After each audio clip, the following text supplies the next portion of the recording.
Devim Saraswatim Vyasam Tato Jayamudiraye Yaschagashabhadreshu Namaskarayesu Bhadreshu Nityam Bhagavata Sevaya Bhagavati Uttama Shloke Bhakti Naistiki. We are continuing with Canto 3, the status quo, chapter 10, divisions of the creation. This is more like an information, this chapter, a lot of details, but it's kind of short also. So it talks about the different creation that Brahma is going to do. Alright, so next one, Vidura Vacha Antarhite Bhagavati Antarhite Bhagavati Brahma Loka Pitamaha Brahma Loka Pitamaha Praja Sasarja Katita Praja Sasarja Katita Naihikir Manasir Vibhu. Daikiki Manasir Vibhu. Sri Vidura said, O great sage, please let me know how Brahma, the grandfather of the planetary inhabitants, created the bodies of the living entities from his own body and mind after the disappearance of the Supreme Personality of Godhead. Remember the Lord, after giving him instruction in the last chapter, he vanished. And then Brahma, what was the instruction he told Brahma? To meditate on him. Yeah, to do meditation. And then he'll be able to do the creation. Text 2. Ye chame Bhagavan Pristas Ye Chame Bhagavan Krishna Mayarta Bahuvittama Yayartha Bhuvitama Tanvadasvano Purvyena Tanvadasvanu Purvena Chindina Sarva Samshayam. Chindina Sarvasamshayam. O greatly learned one, kindly eradicate all my doubts and let me know of all that I have inquired from you from the beginning to the end. So, you also see how, like I said in the previous few chapters also, how the way they talk, it's not something we are used to, right? Yeah, What is that? they're very respectful. They They're are just calling qualified. it with a lot of- They add an adjective. Yeah, qualify, glorify, and they are respectful before they even start doing. So even here you say he calls him learned one. Then he take away my doubts. That means Maitreya is also very qualified. Otherwise, who would, right? We won't tell anyone, right? Like we won't tell, oh, eradicate my doubt. Even when we say it's all joke only. But here it's really a lifestyle. It's a culture. Yeah. And very sincere also. Yes, yes. We are actually saying it jokingly. Yeah. I know I'm saying jokingly. We will say it jokingly, but they are very sincere about it. And Maitreya is not feeling it also that this guy is joking with me.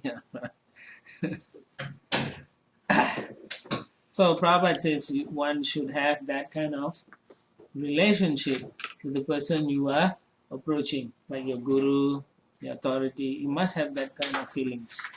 Otherwise, the connection is not factual. You know what I'm saying?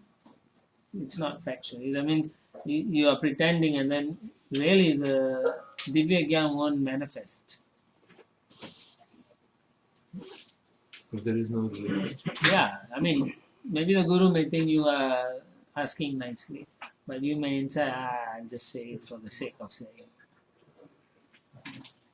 Not sincere. So is the relationship we need to have with the person who we are asking you something like that? Yeah, even the person you're asking, you must be genuine. That's my point. Yeah. Like you seriously want to know about that thing you're asking, not because it feels good to ask, huh? For time pass. Not for time pass. Yeah, not for just to pass some time or to show people I can also ask So, questions. Prabhu, sometimes, like when we ask, it can be just to gain knowledge and then, but actually, Yeah, that has to be sincere. Yeah. If you're asking for knowledge, means you're sincere. I guess what I'm trying to say is there could be two ways of asking. One could be to genuinely reflect the heart, like my own heart. And the other one could be just to gain some knowledge so that I can go and share with other people when I'm teaching. That's fine, as long as you are respecting the other person, sincere. But if you are like Vidura, he's feeling it himself. So then the point is you have to also always evaluate where you are at in your spiritual life. It's not a static thing, It's a dynamic function. The devotional service is very dynamic. In fact, like my Guru Maharaj says, it's not static, it's ecstatic. So it's like that.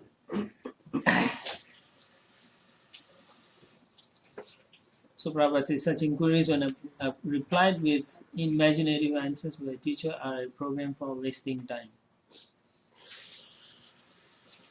So it has to make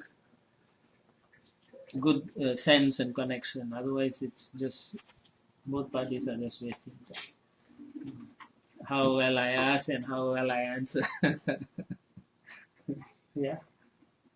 Just thinking about it. Yeah. Now I'm getting reminded of somebody asked some question to Prabhupada Maharaj, and then Maharaj just asked him straight, how is the answer to this question going to be beneficial to your spiritual advancement? Yeah, that's right.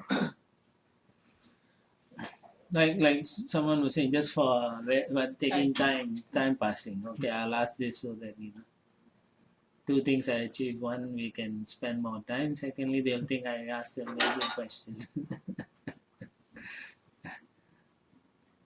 But you can see sometimes some people are serious, they really don't know something, then you can understand, you can feel it also. Then you can say that's not relevant, but I'll answer something else like that.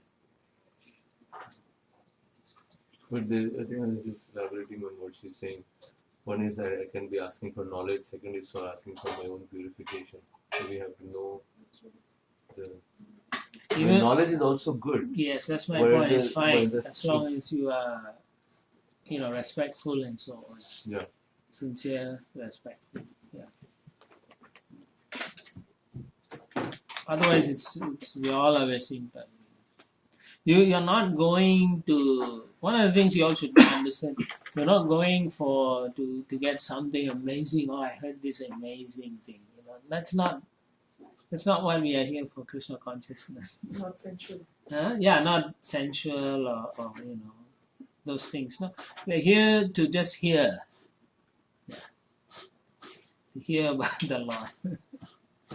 So be present there to hear it. It may come from even a simple devotee, or it can be someone who is very advanced devotee. But if you are sincerely hearing, it has potency.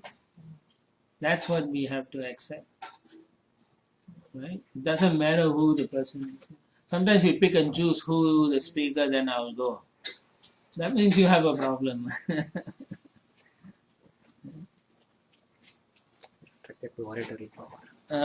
You're attracted to the oratory power. Oratory power. Some people are very expert in speaking and giving nice examples. But then if it doesn't affect your heart, then what is the point? Therefore, sincerity is very important. If you're sincere and you give very well, then it will affect. But one and then the other one is not there. In the 2.8.5, it's saying the purpose of hearing. Pravishta Karana Vandena. The purpose of hearing is that Krishna enters, Bhagavad enters through our ears, cleanses the heart of the devotee who is hearing. Yes, it should cleanse the heart. Right? Shanvatam Swakata Krishna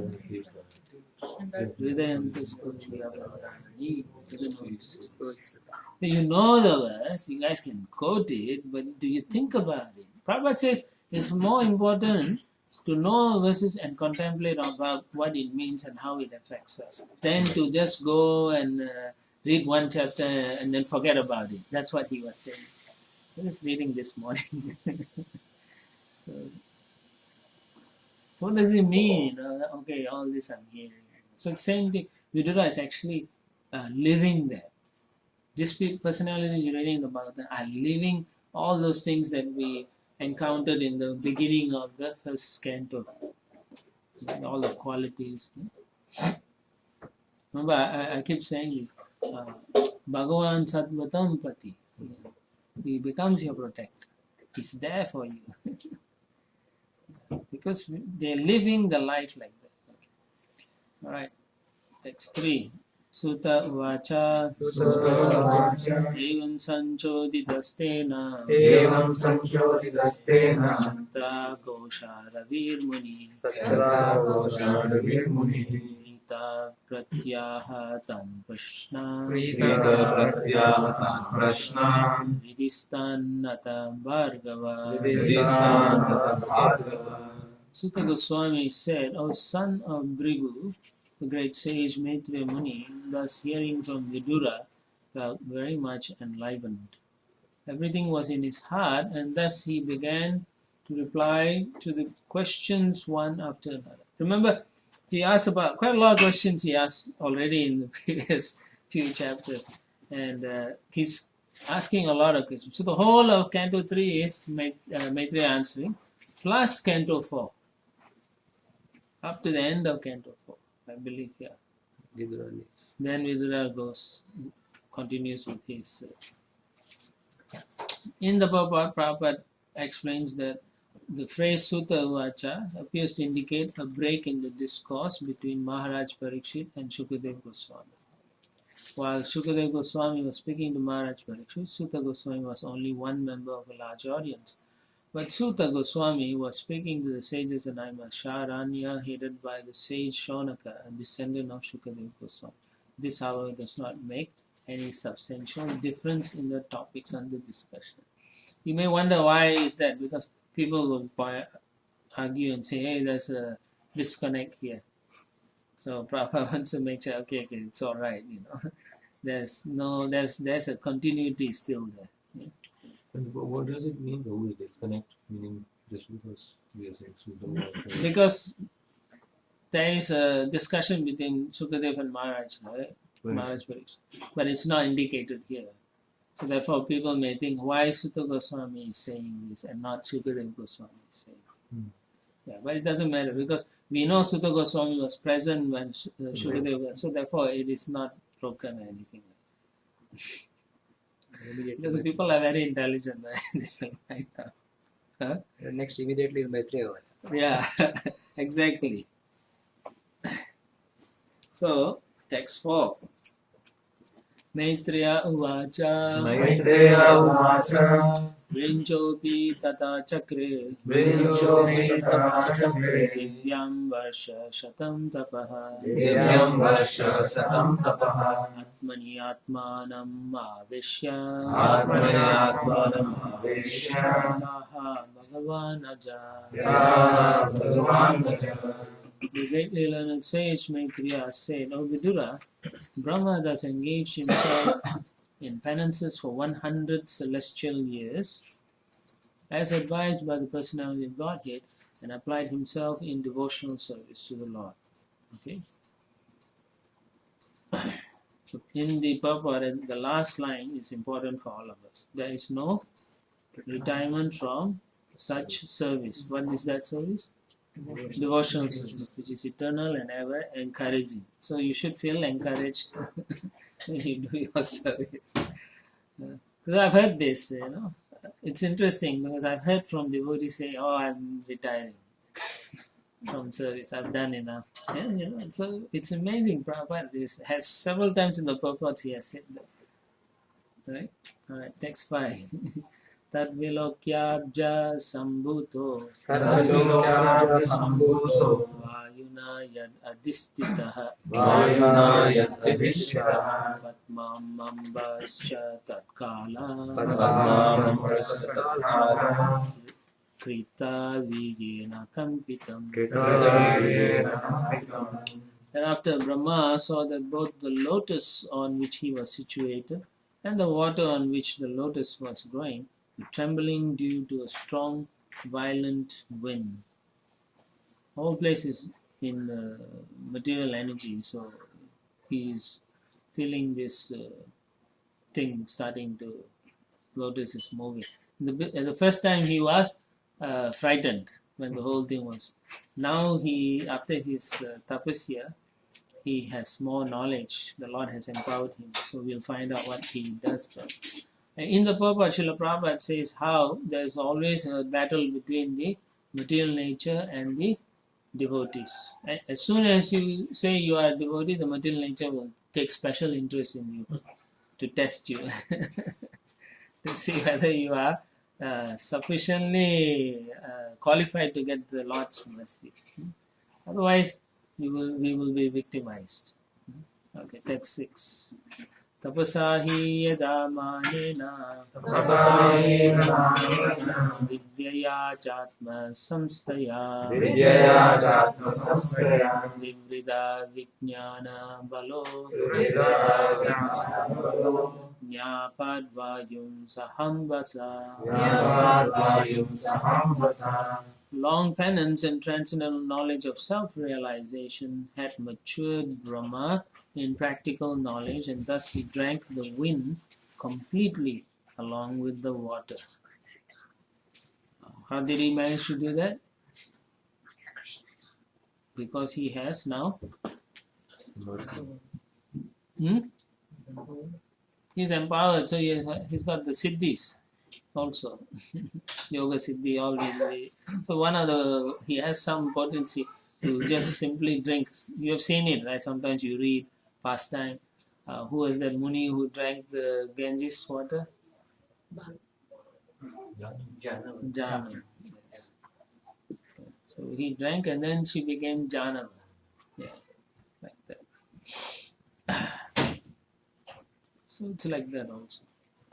He has the potency, so then he drank the wind completely with the water. So this technology is of a higher level. It's not gross. The technology we manipulate the material nature now is gross, right?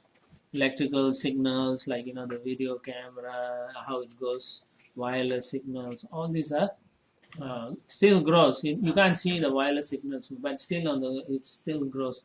From our perspective, it's a bit subtle. Yes, but it's still on a gross level. So that's the technology we are employing to manipulate the material nature.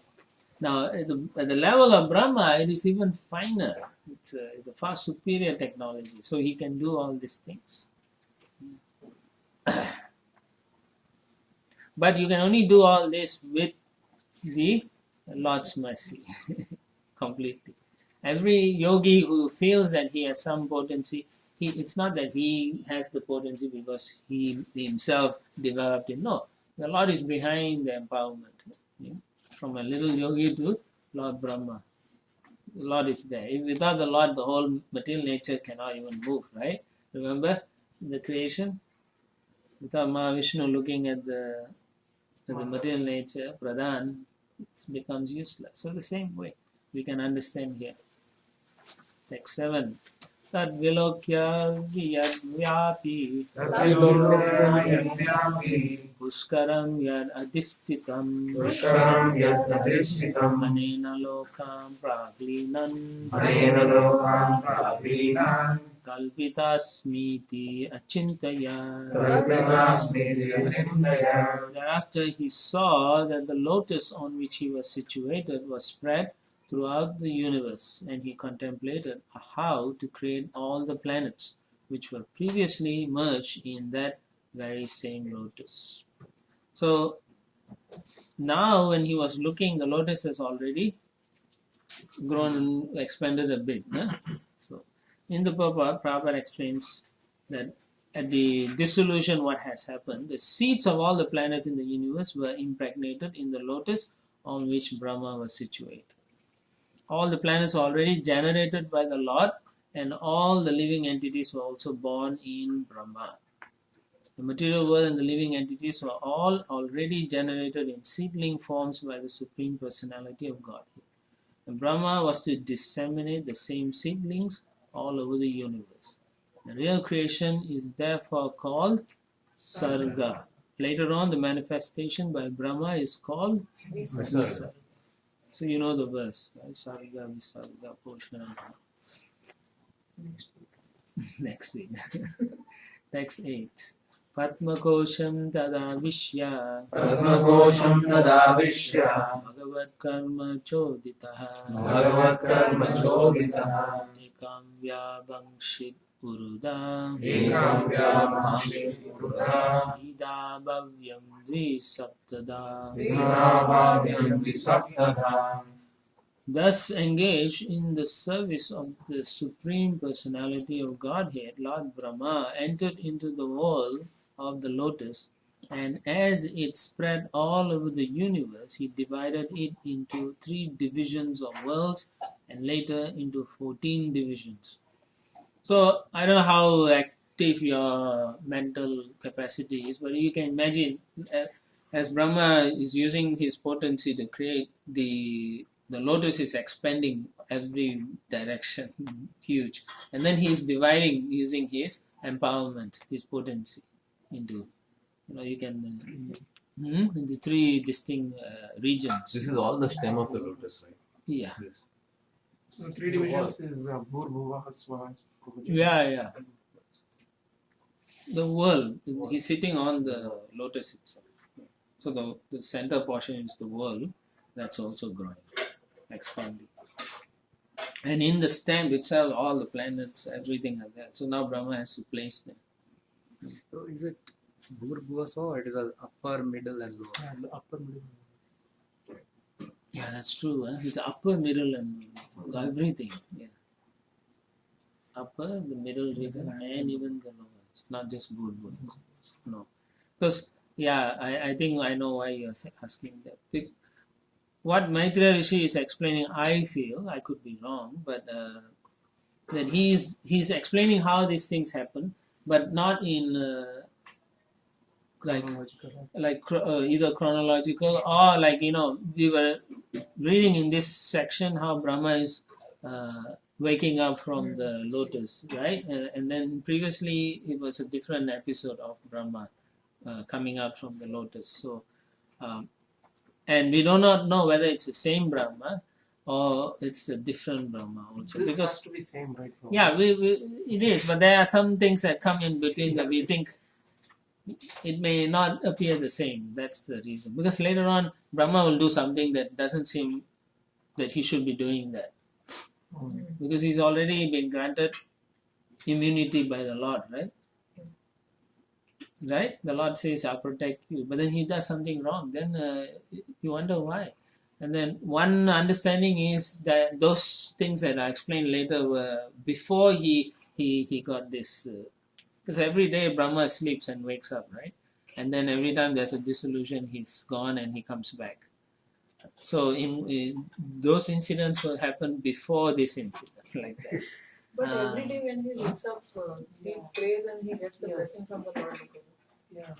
But may not be at that level of What he did. purity. Okay.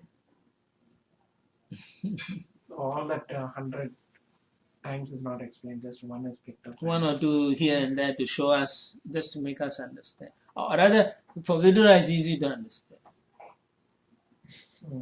Because they have that culture, the knowledge already. So it's easy for him. For us, we want everything in chronology, no? But they're just picking a portion and say, this is how this thing happened, this is how, and then they say at this time. And then like, how does this happen when he already got that? So that's why when you were asking, I was just thinking. Yeah. So yeah, it's upper, middle, and lower.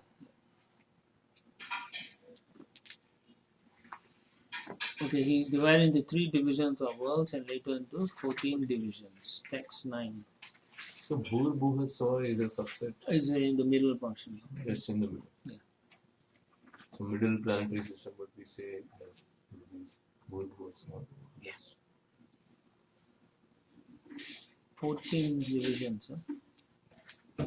Text 9. Etavan jiva lokasya एतावान् जीवलोकस्य samstabheda samaritaha संस्थाभेद समाहितः dharmasya hi animittasya धर्मस्य हि अनिमित्तस्य vipaka paramistyasau. विभागः परमेश्वरौ Brahma is the most exalted personality in the universe because of his causeless devotional service unto the Lord in mature transcendental knowledge. He therefore created all the 14 planetary divisions for inhabitation by the different types of living entities. Now, if you read in the purport, that's why I was saying kind of different. So, but anyway, we'll read it. The Supreme Lord is the reservoir of all qualities of the living entities. The conditioned souls in the material world reflect only part of those qualities, and therefore they are sometimes called pratibimbas. These pratibimba living entities, as parts and parcels of the Supreme Lord, have inherited different portions of his original qualities, and in terms of the inheritance of these qualities, they appear as different species of life and are accommodated in different planets according to the plan of Brahma. Brahma is the creator of the three worlds, namely the lower planets called the Patala Lokas, the middle planets called the Bhur Lokas, and the upper planets called the Swar Lokas. Still higher planets such as Mahaloka, Tapoloka, Satyaloka, and Brahmaloka do not dissolve in the devastating water. Right? So if you say it's partial, then which time is this incident discussed? Do you understand? Then why does he have to create the other planets again? Or why is Brahma sleeping in the womb of Garbhodakasha Vishnu when this are still existing? So the incident when the stories he's saying is sometimes not related to the activities. Yeah. It's not chronological. That's why I was saying I have to think it could be and may not be. You understand? Yeah. Satyaloka and Brahmaloka are the same. Yeah, not necessarily. Not necessarily. Yeah. They're not same, Satyaloka? Not necessarily. I said not necessarily. Okay. Brahmaloka can be on sometimes, yeah, the Brahman region there. Where is Brahmaloka or Siddhaloka? Yeah. So sometimes they interchange. So it depends on how it's used. You have something? No. What about you? Brahmaloka here. That Brahmaloka, this outside is Siddhaloka or Brahmaloka. Yeah, so there's one out there also.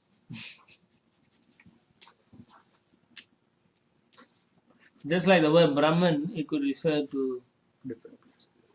the Brahma Jyoti. Brahman could refer to Mahatattva. the Supreme Personality, the material nature, Mahatattva. So therefore, Prabhupada writes in some places, he says, when we refer to the Supreme Personality of God, we call him Parabrahma, not just Brahma.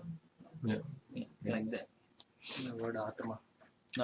Word Atma. Atma also. 6th chapter, it's so confusing. So sometimes these names of planets could be used differently. Like Svetadvip is also present in Goloka region, and there's a Svetadvip within our material universe where Kshirodakasha Vishnu is. Yeah. In one sense they are the same, in another sense they are not.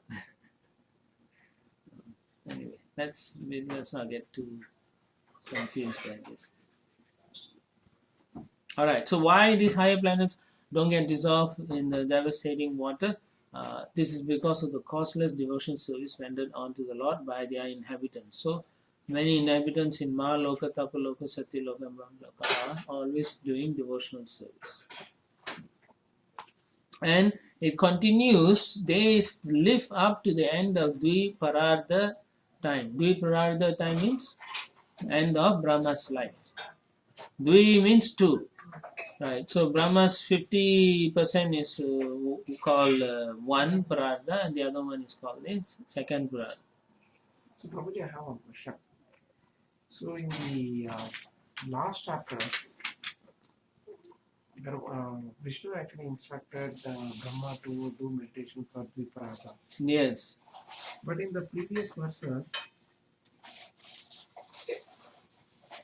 he actually in The second time is only less, no? 100, he does it for 100 years, Celestial. 100 celestial Yeah. years. It was in this chapter. Yeah, this is the second time. The first time he had to do it for his 100 years of his own life. Remember? Yeah, but that does not mean that the 100 years get consumed. Yeah, because he is meditating, so it's not like his lifespan is over. Yeah, he was just meditating on the Lord, and then he is also, I'll tell you what, later on you realize Brahma, when he was born from that, he has a spiritual body. So he's meditating in that position. Yes. You'll, when we read later, we'll find out. Yeah. So that the Pararthas is not counted. No. Once he does this creation, then it's, Then it starts. then he takes on a material body. So that is for 100 years. Yeah. 100 celestial years. Yeah. No, not yet. The 100 celestial is still in his spiritual. After he starts creating, then he takes a material body. But still, in the material body also he changes. Again, one of the Brahma. Yeah, he that's why I changed. say you have to read. he changes several times his body, but at this time he's still in his like a spiritualized body. I won't say completely. I don't want to qualify saying he's in his original position or anything, but as far as I know, it says like it's like a spiritual body. Okay. This is what I also, yeah, if you read Gurujan Prabhu's notes also, he says spiritual body. If I'm not wrong, yeah.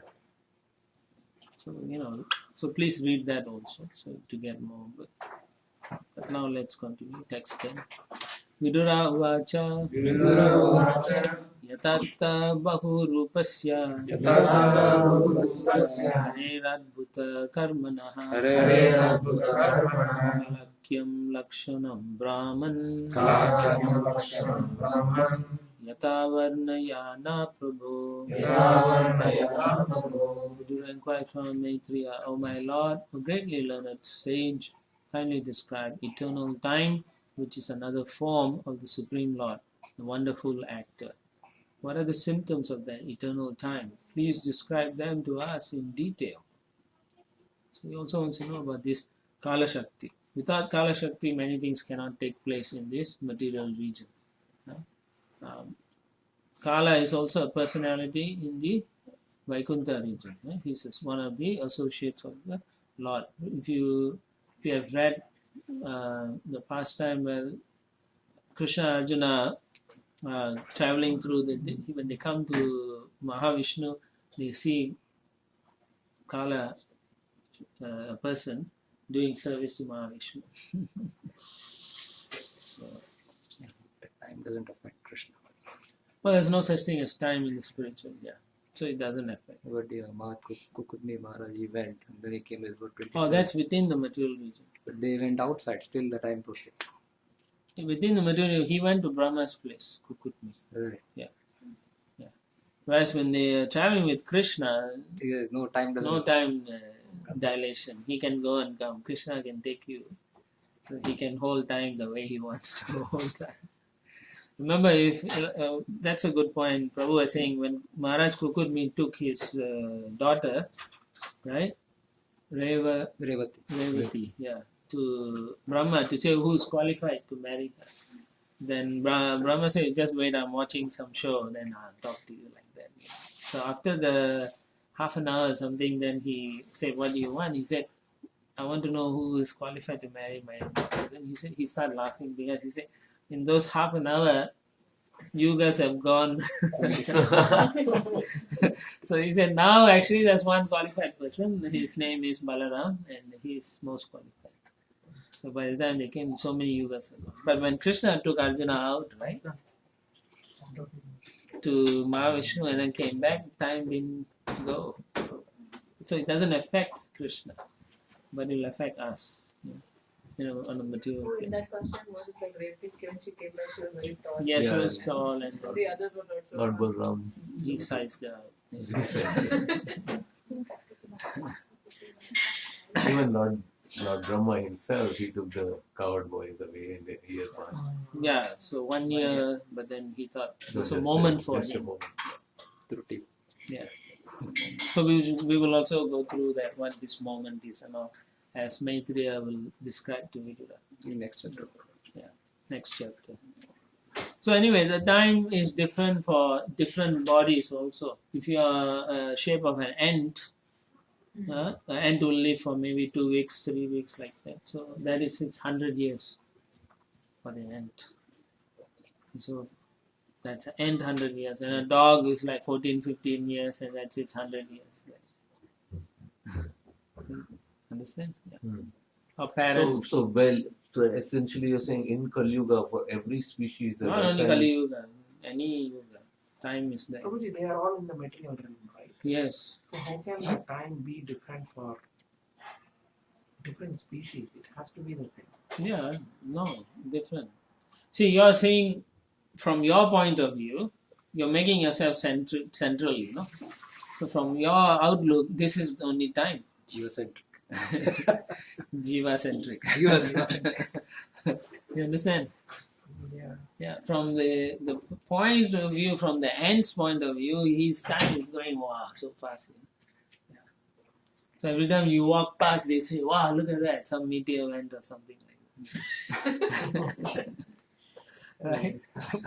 but Vijay Prabhu saying that the mosquito knew that he's landing on our hand. Yeah. He would have never done that. But if in terms of the day and night is the same for everybody Yeah. in this material world. Yeah, So but we in have- terms of lifespan, that's how their lifespan goes So through they have faster. very long days. Yeah. For them, based on Yeah. So for them it's not 365 days a year. It is No, probably 1 or 2 days in a year. Well, in Like for, that. you see, again, you are looking from your point of view. You are thinking the sunset, then it's a day. For them, that's not necessarily what a day is. Yeah, that's what They have their own internal clock, which goes according to their, and then they'll shut down for that day. Right? You understand? You have to try not to use yourself as the medium for every other existence. So There maybe is- that's the reason why dogs are awake at night. Our night. Whatever. Whatever. So we are looking at an external entity, the Yeah. sun for sun. Yeah, which yeah. is not us. Not, They are, so that means they are not looking at sun as a day. No, they Yeah. have their own thing. Remember early on we read that the animals have no sense of anything. It's only existence. They even produce some of them, like they only exist for a couple of hours. Within that they grow, they produce byproducts, they grow old and they die also. Yes, within one night. Yeah. So that's their whole lifespan. They don't even see the sun. These flamingos, they sleep by standing, and they turn their body. If you've seen how the flamingos sleep, they Oh, just flamingo. Put their hand in the put their head inside, and it's so weird. We can't even think of it. Anyway, we cannot compare ourselves with like that because everything is based on the ego. So we are only thinking we exist and everything doesn't exist. That's exactly what it is. Right? So now you understand each living entity has its own set of clock.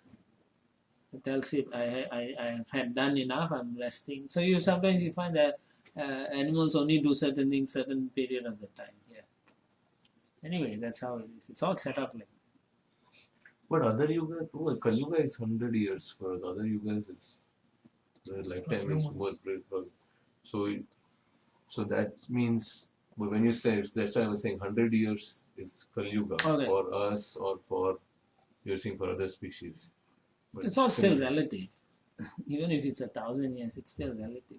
But like Prabhupada says, Brahma's life is what? 311 trillion, 40 billion years. Yeah. But as far as he's concerned, it's only 100 years. Hmm. Yeah. And then also for a devotee, the time expands. When you are, depending on what you're doing, yeah. So, Prabhuji, I am able to understand that it's actually a different planetary system. It's okay. 100 years, it's okay. 311 trillion and 14 billion. But within the same planetary system, that is what is confusing. Because if you see the trees and all, the trees live for, from their perspective, they live for thousands of years. But then, are you saying that for them it is still 100 years? That's But what I'm even for saying. human beings, some live till 100 and some don't. So Some may live a little bit longer now. The point is, even the trees, yeah, for them it's 100 years, maybe going slow. Everything moves slowly. But it's not like our senses, we are so acute, we can pick out this and that. They can't. The tree's body is in pain, right? Suffering. So by 100 years we mean the lifetime, the length of the lifetime. Not in terms of our 100 years. It's a fixed thing. Yeah. So regardless of where they are, whatever, it's all relative. So time itself works only within this material region. So Prabhu, this aging process of different species is what is given by materialists, right? Yeah. Like scientists or how we count as based on material science. Yeah. I mean, externally, the way we base, yes. Yeah. But internally, it's the clock, no? Based on your body. Yeah. Text 11. Like 100 years for us is like 1 second for less than a second for Brahma. Even much less. Yeah, so that's where you can compare that 100 years of dog is like 16, 17 years for us. Comparatively. Text 11.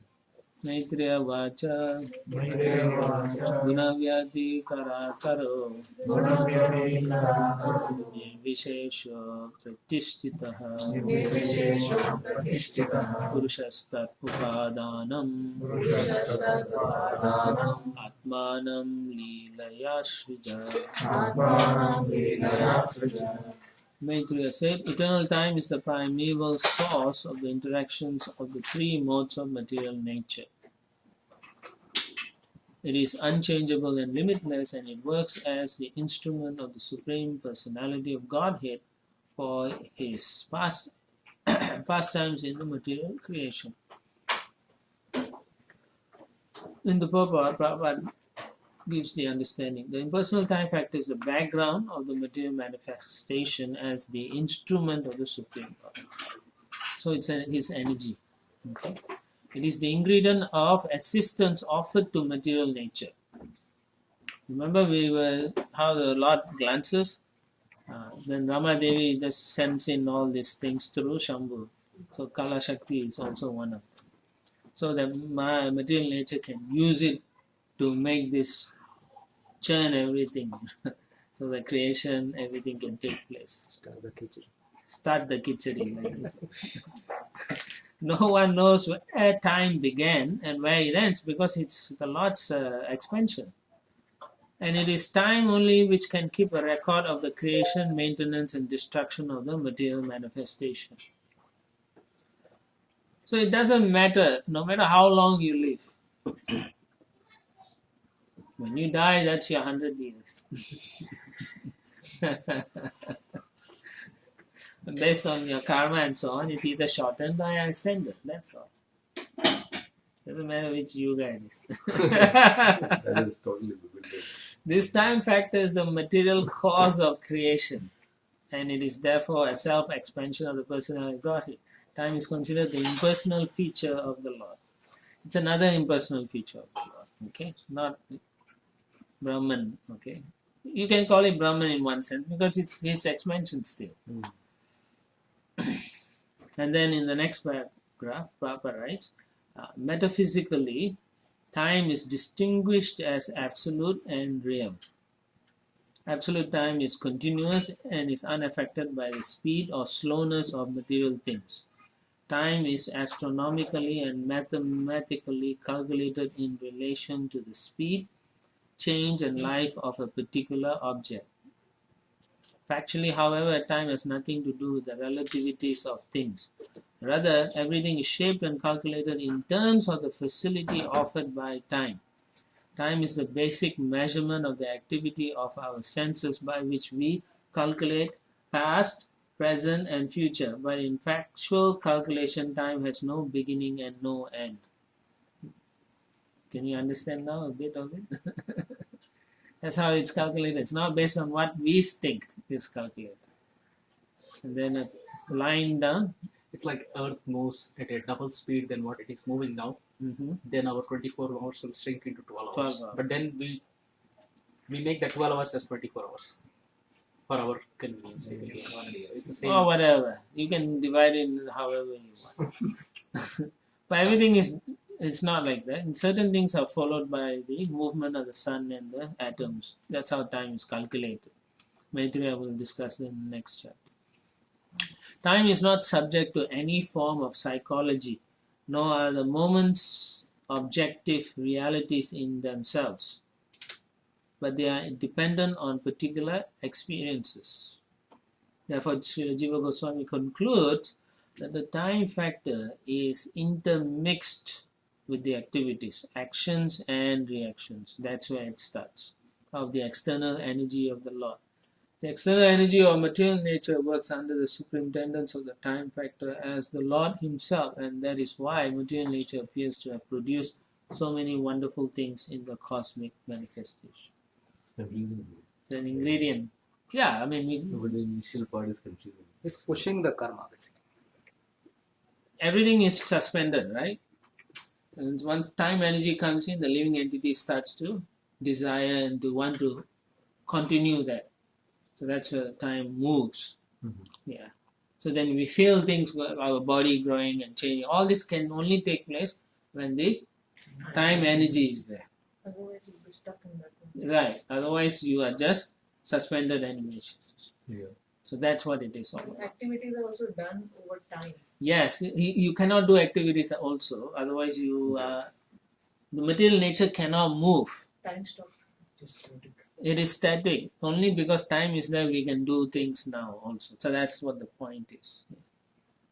So But why? this, But time is just an instrument to keep track of. Like That's your point of no, view. from like Lord's point of view, he can make the material things move. It is just for our No, he's using Time to Time. time to make it happen. yes, That's all. yeah, pushing karma. yeah. Yeah. So is that In that why? sense, yeah. Is that why in the beginning Prabhupada says the impersonal time factor? It is. You can't see, no. It's an energy of the Lord, but it works in a way, in an impersonal way. I mean, so to speak. It's not like a person at every moment, but it's in its original form. It's a person because it's a Shakti.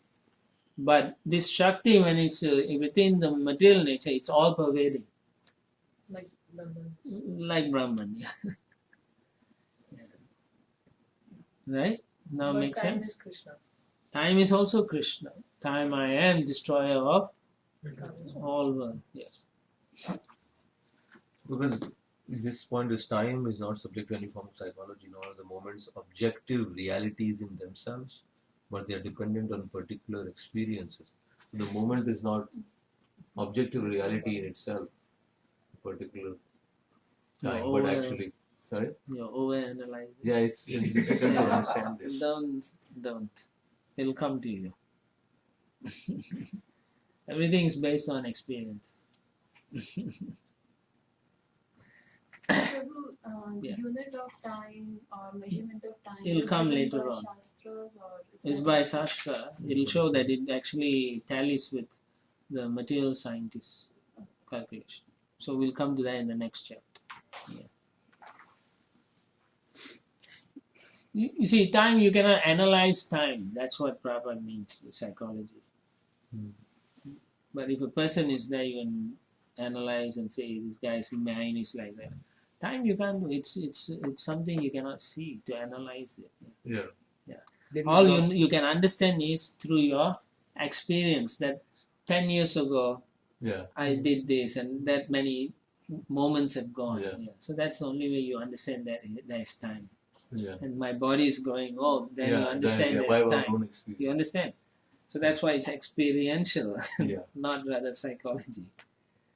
Okay? Or objective reality. Yeah, in you itself, cannot that's what have it's saying. how because it's not subject to your observation. No? Yeah. It's So like therefore, a it's not like that. cell phone signal. Its signal is subtle. It's Hmm. required to make the cell phone work. So similarly, time pushes the things. Yeah, that's a good answer. That's good. Don't get lost in time. Yeah.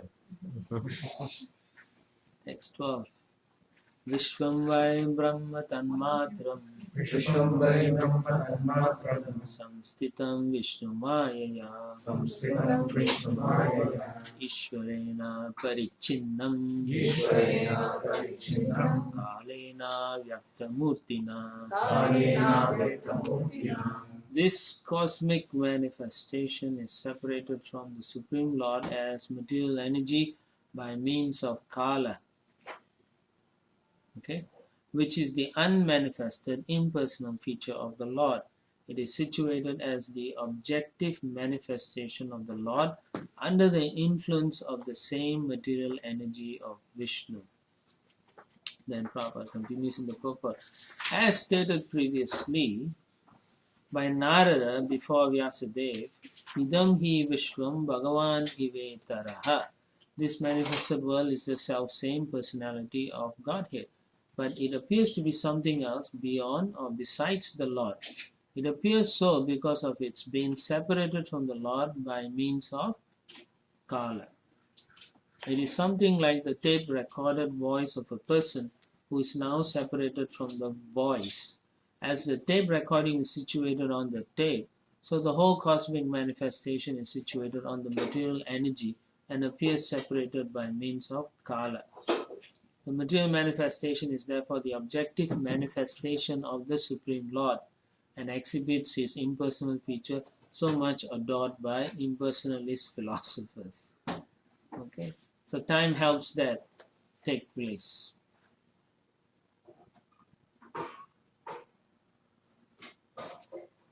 Okay. Text 13. Yatedanin tatagrecha Yatedanim tatagrecha paschadapi etat idrisham. Prashadapi edrisham. This cosmic manifestation is as it is now. It was the same in the past and it will continue in the same way in the future. In the Prabhupada says there is a systematic schedule for the perpetual manifestation, maintenance and annihilation of the material world. As stated in the Bhagavad Gita, Bhuta Gramam Imam Krishnam Avasham Prakrite Vashat. As it is created now and as it will be destroyed later on, so also it existed in the past and again will be created, maintained and destroyed in due course of time. Therefore, the systematic activities of the time factor are perpetual and eternal and cannot be stated to be false. The manifestation is temporary and occasional, but it is not false as claimed by the Mayavadi philosophers. That makes sense. Text 14. Sargo nava vidastasya Sargo nava vidastasya krito vaikritastuya prakrito vaikritastuya kaladravya gunairasya kaladravya gunairasya vivida pratishankramaha. trivida pratishankramaha. There are 9 different kinds of creations besides the one which naturally occurs due to the interactions of the modes, which is Prakrita. There are 3 kinds of annihilations due to eternal time, the material elements and the quality of one's work.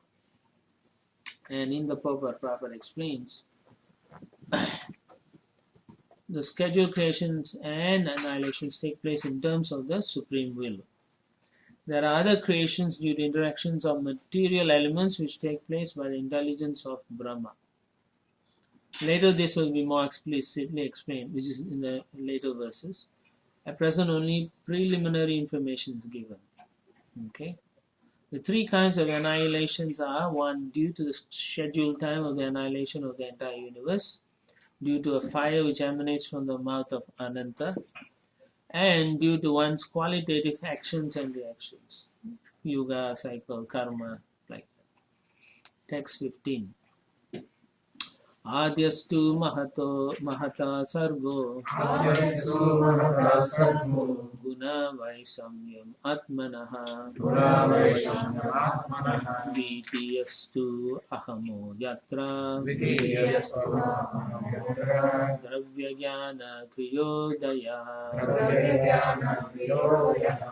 Of the 9 creations, the first one is the creation of the Mahat Tattva.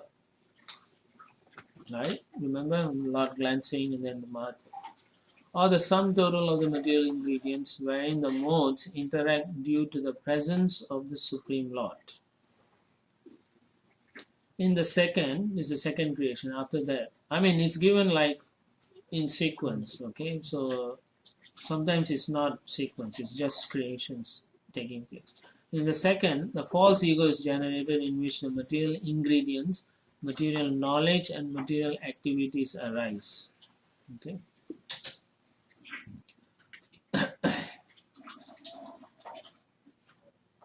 Okay, text 16. Bhuta sargas tritiyastu Tanmatro dravya shaktiman Chaturtha indriya sargo Yastu jnana kriyatmakaha. The sense perceptions are created in the third creation, and from this the elements are generated. The fourth creation is the creation of knowledge and of working capacity. In a sense, we have talked about it earlier also. Text 17. Vaikariko deva sarga Panchamo yanmayam manaha Sastastu tamasa sargo Yastu abuddhi krita prabhu. The fifth creation is that of the controlling deities by the interaction of the mode of goodness, of which the mind is the sum total. The sixth creation is the ignorant darkness of the living entity by which the master acts as a fool. That means we think we are the body and not on a spiritual level. So in the purport, in the second paragraph, Papa writes, after the creation of the demigods, all entities are covered by the darkness of ignorance. Each and every living being in the material world is conditioned by his mentality of lording it over the resources of material nature. Although a living entity is the master of the material world, he is conditioned by ignorance, by the false impression of being the proprietor of material things.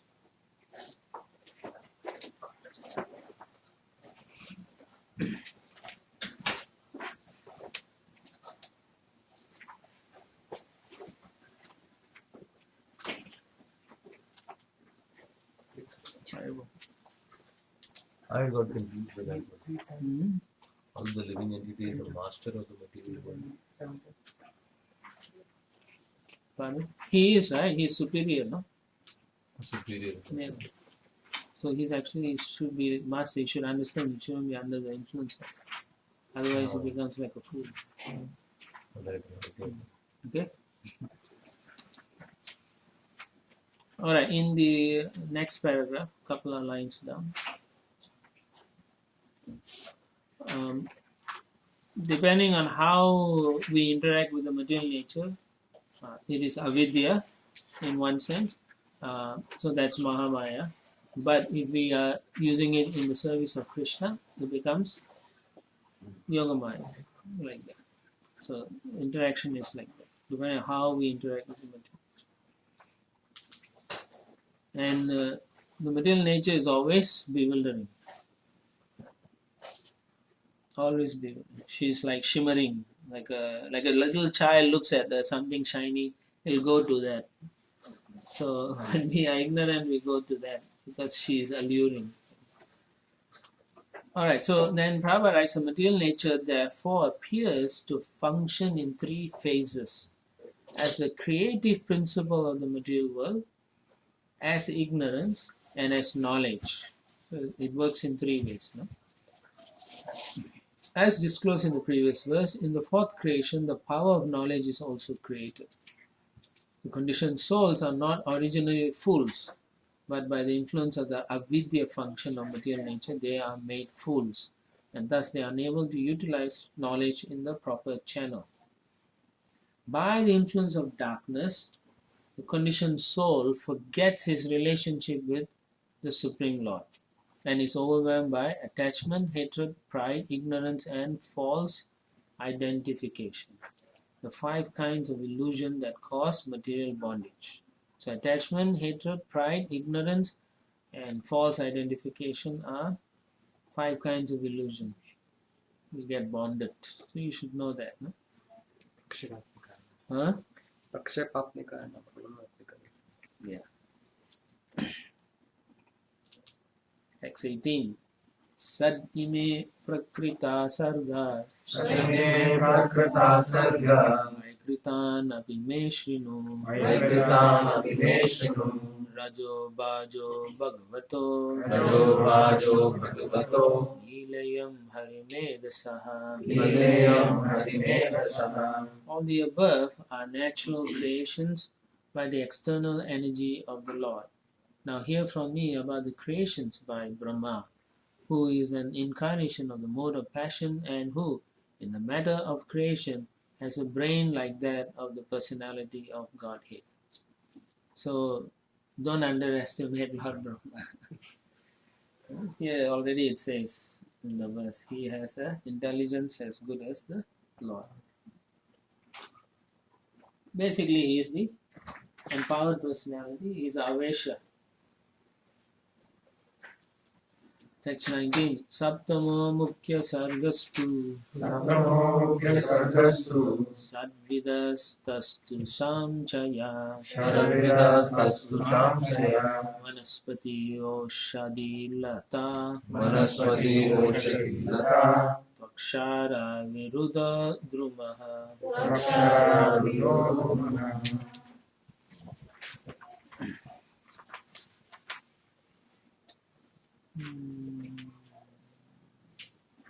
Okay. Seventh creation is that of the immovable entities, which are of 6 kinds: the fruit trees without flowers, trees and plants which exist until the fruit is ripe, creepers, pipe plants like bamboos, creepers which have no support, and trees with flowers and fruits. That's 6 kinds of immovable things. These are created as a 7th creation. Text 20. Utsrotasastama praya Ushrotasastama praya Antasvarsha visheshinaha. Antasvarsha visheshinaha. All the immovable trees and plants seeking their subsistence upwards. They are almost unconscious but have feelings of pain within. They are manifested in variegatedness. So they take from the sun. They take and the moon.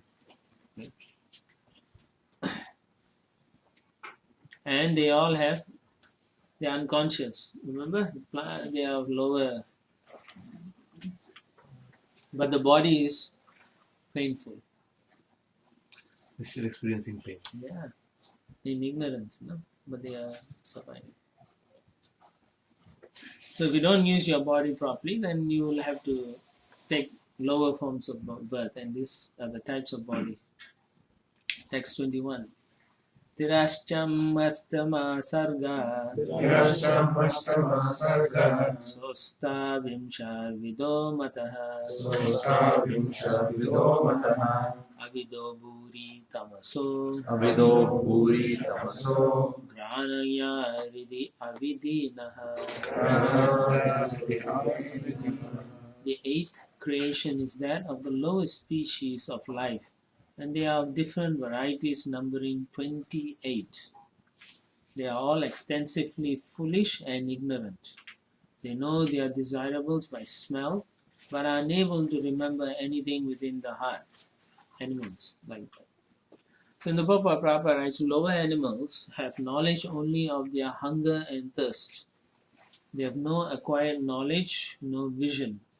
Their behavior exhibits no dependence on formalities. Extensively ignorant, they can know their desirables only by smell, and by such intelligence only can they understand what is favorable and unfavorable. Their knowledge is concerned only with eating and sleeping. Therefore, even the most ferocious lower animals such as tigers can be tamed simply by regularly supplying meals and accommodations for sleeping. Only snakes cannot be tamed by such an arrangement. But snakes can be tamed too. I don't think so. So how do this tame the snakes? They're not taming the snake that. charm. No, that's not taming. The snake is waiting to bite. So these are distinct. So why is it said that they can't remember anything within the heart? What does it mean though? Because to me it seems like a dog knows its master. Or is it that he knows his master because there is food provision coming from him? It's all based on that. Animal. Yeah, animal. Survival. It's all based. So if the memory or intelligence, whatever is there. To some extent, they have something, but within the animals, some have closer. They have some more, then less. Yeah. That's how you understand. You cannot literally, say this is it. They have nothing. So that, because it won't make sense. Because as you say, the dogs can remember some things, yeah, but not to the extent of they sit with the master and discuss philosophy. So somebody was saying there was a couple in Seattle, somewhere in Seattle. They were raising an anaconda. Oh, a snake. Pet, yeah. Anaconda. Yeah. So they had a 3 or 6 month old baby. One day the lady just stepped out for a few minutes, and when she came back, the baby wasn't to be seen. They had a suspicion. They cut open the snake, but the baby already died. Yeah. In the body of the snake. So if you raise as a pet, they don't have that loyalty. Yeah. Yeah, but like so many people have dogs as a pet. No, it's a matter of covering, Yeah. The lower species you go, the more the covering is, the more ignorant they are. But they only rely on just hunger and taste. Invariably, all animals are on that level of hunger and eating and sleeping only. Yeah, that's why all this, where they have the animal shows, they keep feeding the. Yeah, exactly. And Every then the dog little will they keep throw doing and then something. dog Yeah, will they do. keep feeding. Yeah, So the not dog that. knows if I do this, I'll get I'll something. get something. So that's the main idea. Huh? Even the What's in the whale sand? and the Yeah, pura shampoo. Yeah, those shows. SeaWorld is based off. SeaWorld, completely Disney World.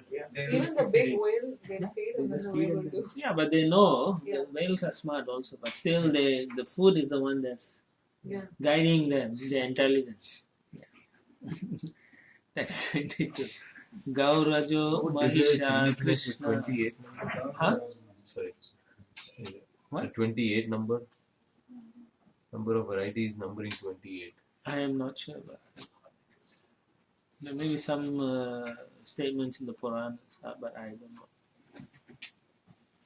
know. Text 22. Gaurajo Mahisha Krishna. Gaurajo Mahisha Krishna. Sukaro Gavayoruru.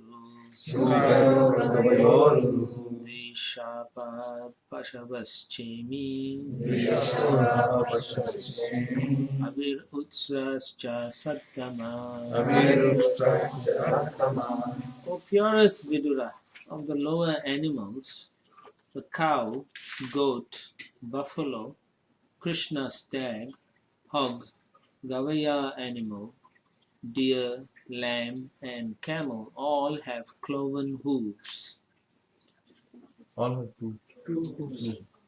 Cloven means, two. It says cloven. So split. That is more recent. Right? Huh? The one electronic is more recent. Yeah. This was a long time ago. Doesn't matter. Dvisapaha means two. Two hooves. Hooves are split. Hooves are split, yeah. Cows split. There Right? is one split reason. You had cow, you know. Huh? They do have split. Okay. But why cows are there in the lower species? Bro? Well, they're all Lower animals. though. Animals are still lower.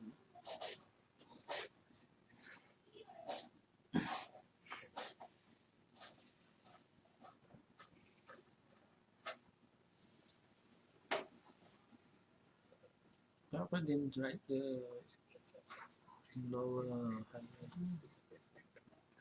Anyway, text 23. Karosvo swataro gaura Sharabas chamari tata Ete chaika safa shattaha Shinu pancha nakan pashun. The horse, mule, ass, gaura, saraba, bison, and wild cow all have only one hoof. Now you may hear from me about the animals who have 5 nails.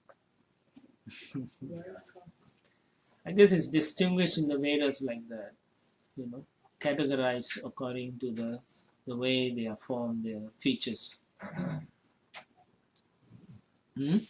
Interesting thing is bison is not generally seen in India. They are maybe now extinct in India. This is before. Yeah. No, here in Himalayas, right? Probably. Some, there may be, I do not know. No, I just want, generally I'm not. Yeah. Maybe here you can see these things. So these are different bisons than that. So wild cow, we know who is wild, which is wild. Nilgai, they say, but I do not know whether that's the real one. On the top of Govardhan, I will see this. Yeah. I don't know whether that's the real wild cow. We should see it has one hoof. You can go and look. They are very shy. Don't come. Text 24. You see? Swasrigalo vriko vyagro Majjara shasha sallakam Simha kapi gaja kurmo Udacha makaradaya. The dog, the jackal, tiger, fox, cat, rabbit, sajaru, lion, monkey, elephant, tortoise, alligator, gosapa, etc. That means there's many animals. All have 5 nails in their claws. They are known as panchanakas, or animals having 5 nails. Human beings are not on this category. The human beings separate humans. Goda Gosapa, snake with 4 legs. Huh? Snake with Snake with 4 legs. Which one? Goda Gosapa. Oh, snake with 4 legs. Those are snakes that have. Reptiles. Like lizard and chameleon. You can say that also. They have It's okay. legs. Yeah. 4 legs. 5 claws. Yeah. Anyway, Prabhupada also talks about snakes also, that who don't bite for 100 years, they'll grow a jewel, and then if they continue for many, many years, they grow wings. So there are different species there are, but we do not know. Text 25. Kankagridra Bakashena Basa Balluka Barhinaha. What is a Balluka? Bear. Bear. So we see the Balluka reference Krishna and Jambavan. No, these are about birds. Balluka is a bird. These are all birds. Vulture, maybe. Hansa Sarasa Chakrava Kako Luka Dayakaga. Yeah, I don't know what Balluka is, but maybe, huh? Bhasa also. Which one? Bhasa. No, again, English also it is said Baluka. No, Most of the English it is same. Bhasa. Bhasa also Bhasa is like also. that. Yeah, Bhasa Bhasa also also is like So something between hawk and peacock. The heron, vulture, crane, hawk, basa, balluka, peacock, swan, sarasa, Chakravaka, crow, owl, and others are the birds. I think Prabhupada must have tried to translate, but they couldn't give him the equivalent in English. Text 26. Arvakshrotastu navamaha Shattareka vidonunam Rajodikha karma para Dukecha sukhamaninaha Maninas, human, like thinking, manina. The creation of the human beings who are of one species only and who stock their eatables in the belly is the 9th in rotation. In the human race, the mode of passion is very prominent. Humans are always busy in the midst of miserable life, but they think themselves happy in all respects. It describes a human being. But this is also a description by Maitreya. No? So 9th in rotation means after the insects. Yeah, as birds, Brahma is animals. creating this, the 9th in the rotation. So Prabhupada writes in the Prabhupada, the human being is more passionate than the animals. It would seem no, but actually we are very passionate. We're always making plans to do this and that. Animals don't. They go only by eating, sleeping, eating, that's it. In yesterday's lecture, even while sleeping, they are making speculative plans. Yes. All the time plans. Yes. So therefore, thus the sex life of the human being is more irregular. Prabhupada says animals have their due time for sexual intercourse, but the human being has no regular time for such activities. So it's very passionate. Yeah, so he when he is materially conscious, he doesn't use his intelligence properly to get out of this material life. So he misuses it in the way of an animal, eating, sleeping, defending and mating, instead of spiritual realization.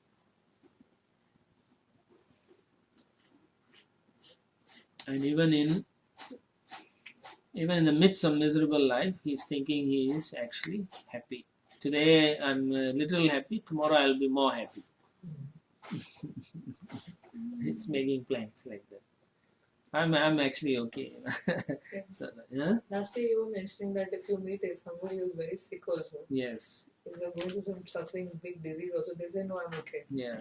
Yeah, it's true. You go and try it out. You'll say it's not so bad. Unless they have the realization they're going to die, then they'll cry when you ask them how they are. Otherwise, they'll say it's okay. But they think that's a better thing because I'm dealing with my suffering. That's a modern thing. Yeah. I'm positive. Positive. I'm positive. I'm able to take it. Huh? Yeah. And there are people like that who overcome disease and so on. They write books on the internet and all say positive, you have to think, and they try to help other people. But as you can see, it's all rooted in misery and suffering eventually. What can you save? You can save the body only for how long? 100 years. You have to give it up. So no point. If you know Atma Tattva, then you don't worry so much. If you have to die, you are fearless. Otherwise, you will be fearful. Yeah. Text 27. Vaikrithāstraya evaite Devasargascha sattama Vaikārikastu ya prokta Kaumarastu vyatmaka. Oh, good Vidura, these last three creations and the creation of the demigods, the 10th creation, are Vaikrita creations, which are different from the previously described Prakrita natural creations. The appearance of the Kumaras is both. Okay. Text 28 to 29. What does it mean, bro? Yeah. Appearance of Vaikrita is the animals, birds and humans and demigod. Mm-hmm. So everything else he described as Prakrita, natural. The natural ones, how the material nature combine and form the elements and so on. But trees comes into the natural creations. No, what do you mean? No, remember in the beginning the verses. Like 9 types of creations were described. No, it says after that, up before the before the seventh creation, everything before that, Maitreya says, all the above are natural creations by the external energy of the Lord. 1 to 6. Yeah, 1 1 to to 5, 6, 1 to 6. 1 to Yeah. 6. So trees come in that group. And no, trees come after that. 3. No, trees are in this one. Next one. Trees come is the seventh That's the creation. Yeah, seventh is animals, birds, and humans. Why you are saying that? Prabhupada translates here, seventh creation is immovable entities, fruit trees, all this. It's in the book and you are saying something else. How is that possible? 7 is the trees. Yeah. You have your own book. 7 is the trees, yeah. Okay? But what is the meaning of appearance of the Kumaras is both? No, the Kumaras are the sons, the mental sons. Yeah. So the mind was created before, no? Okay. So that's why. And they are also taking the form, human form, no? Oh. So they are both. They are demigods actually, like that. Okay? Text 28 to 29. Devasargas chasta vido Vibuddha pitaro suraha Vibuddha pitaro suraha Gandharvaksarasha siddha Gandharvaksarasasiddha Yaksha rakshamshi charanaha Yaksharashamsi charana Bhuta preta pisashascha Bhuta preta pisasascha Vidyadra kinnaradaya Vidyadra kinnaradaya Dasaite vidurakyataha Dasaite vidurakyataha Sargaste vishvasrikritaha. Sargaste vishvasrikritaha. The creation of the demigods is of 8 varieties. 1. The demigods. 2. The forefathers. 3. The asuras or demons. 4. The Gandharvas and apsaras or angels. 5. The yakshas and rakshasas. 6. The siddhas, charanas and vidyadharas. 7. The bhutas, pretas and pisachas. And 8. The superhuman beings, celestial singers, etc. All are created by Brahma, the creator of the universe. You may be wondering how can the bhutas and all that, but they are higher form. They can do certain things we can't do. So in the Prabhupada writes, the siddhas are inhabitants of Siddhaloka, where the residents travel in space without vehicles. So they are very eco-friendly. At their mere will, they can pass from one planet to another without difficulty. Therefore, the Siddhas, Siddhaloka. Therefore, in the upper planets, the inhabitants are far superior to the inhabitants of this planet in all matters of art, culture, and science, since they possess brains superior to those of human beings. The spirits and jinn mentioned in this connection are also counted among the demigods because they are able to perform uncommon functions not possible for men. That's why. They have power, yeah, so don't underestimate. That's the thing, people, the human modern man doesn't want to accept somebody else as greater brain power. So that's why he's wallowing in the mud.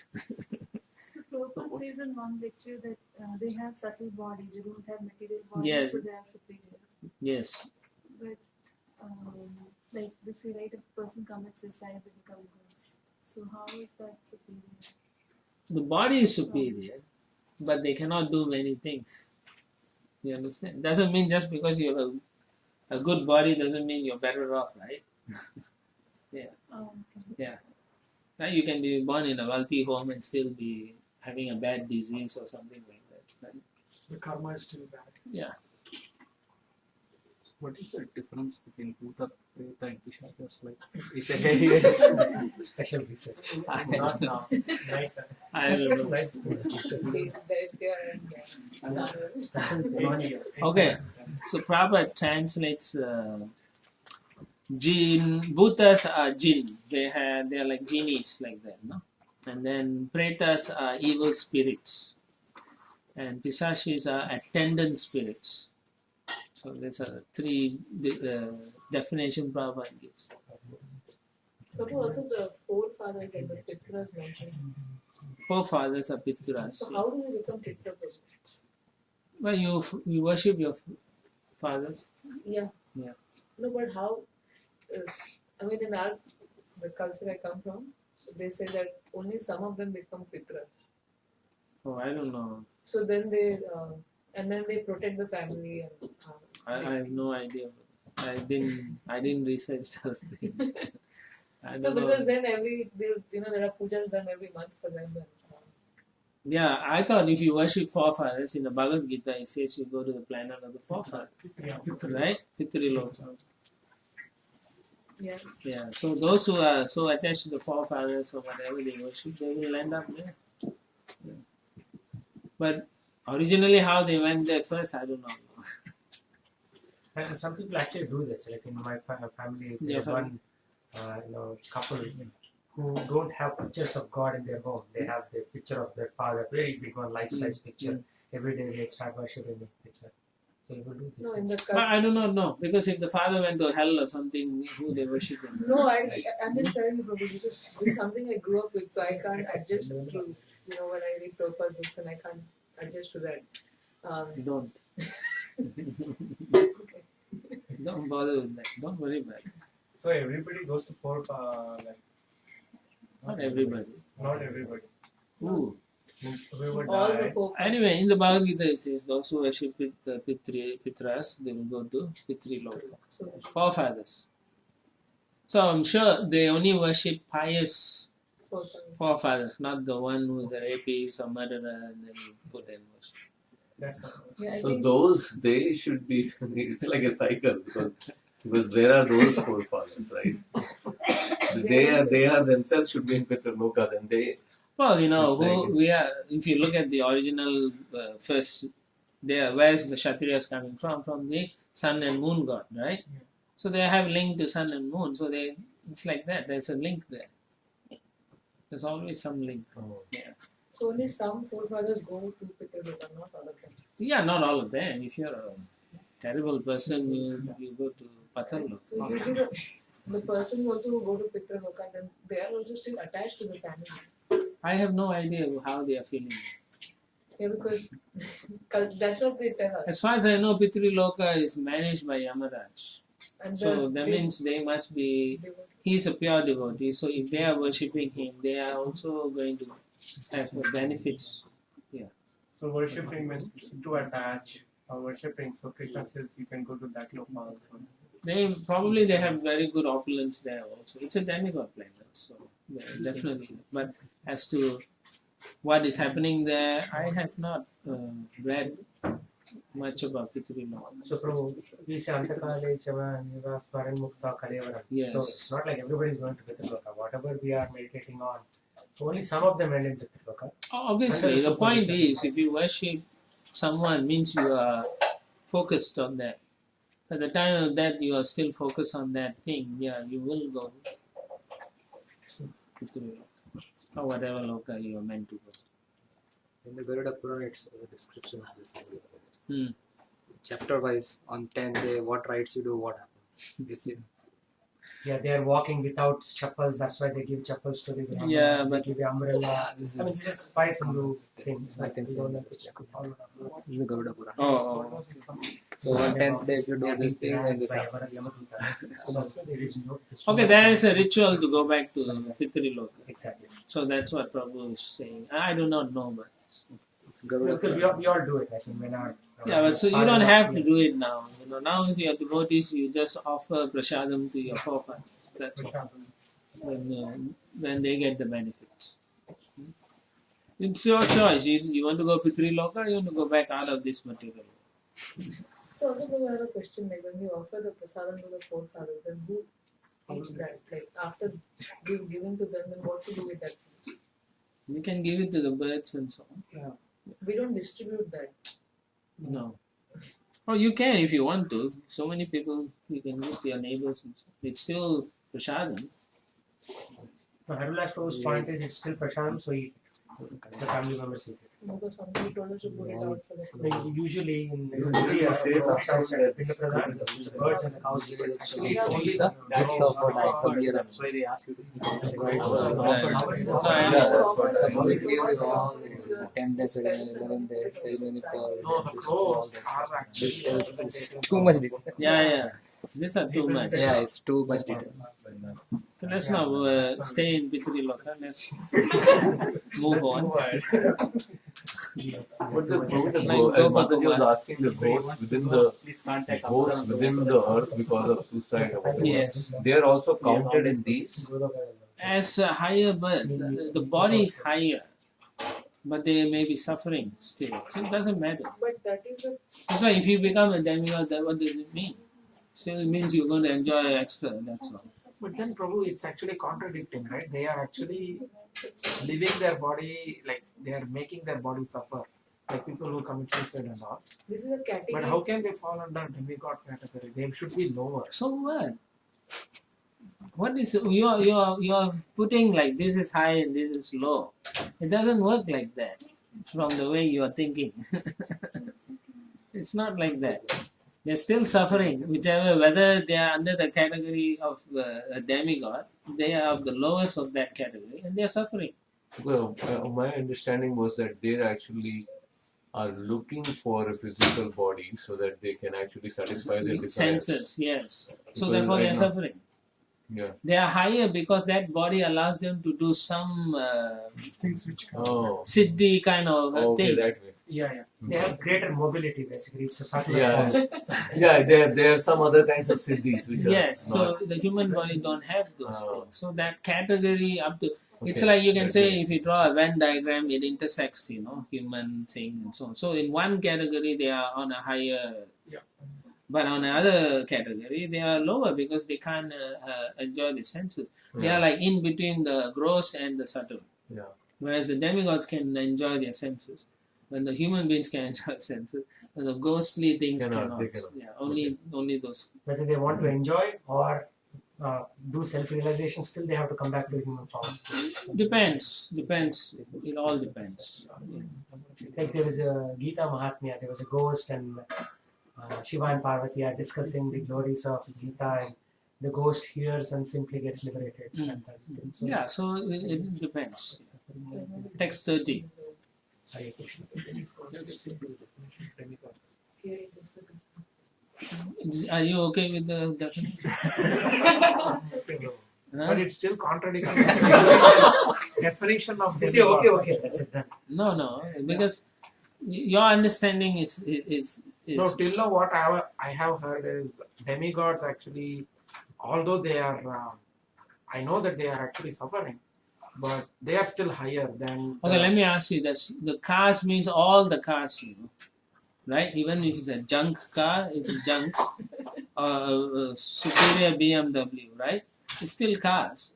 So, what is wrong with calling this junk car a junk car or car, right? A lemon.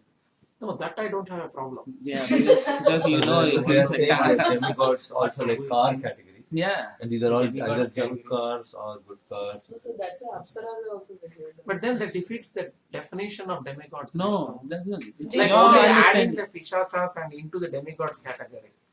Because of that, your thinking is wrong. But the same thing, Rakshasas are also part of demigod category because they have so many potency, Because they have so much potencies higher siddhancy. than You have humans. certain capability. That's the definition of demigod is Some only higher. potencies higher than humans. They have siddhis, all Even that the are there. ghosts have They some. may be killing people and drinking blood, Yeah. but they are able to do it in that form. Respect to So potential. same with the, regardless of what, they can do something the human body cannot do. So only demigod categories can do these functions. And one of the functions the ghosts can do. So therefore, they don't fall under lower than human or anything. They have to fall under that category. Okay. Among the demigods, the subtlest body or the body which doesn't have any senses to use is the ghost. Yeah. But they have ability to traverse through the walls and scare you or whatever they can do. They can move objects. They have some potency to some extent. So they can be evil or they can be good.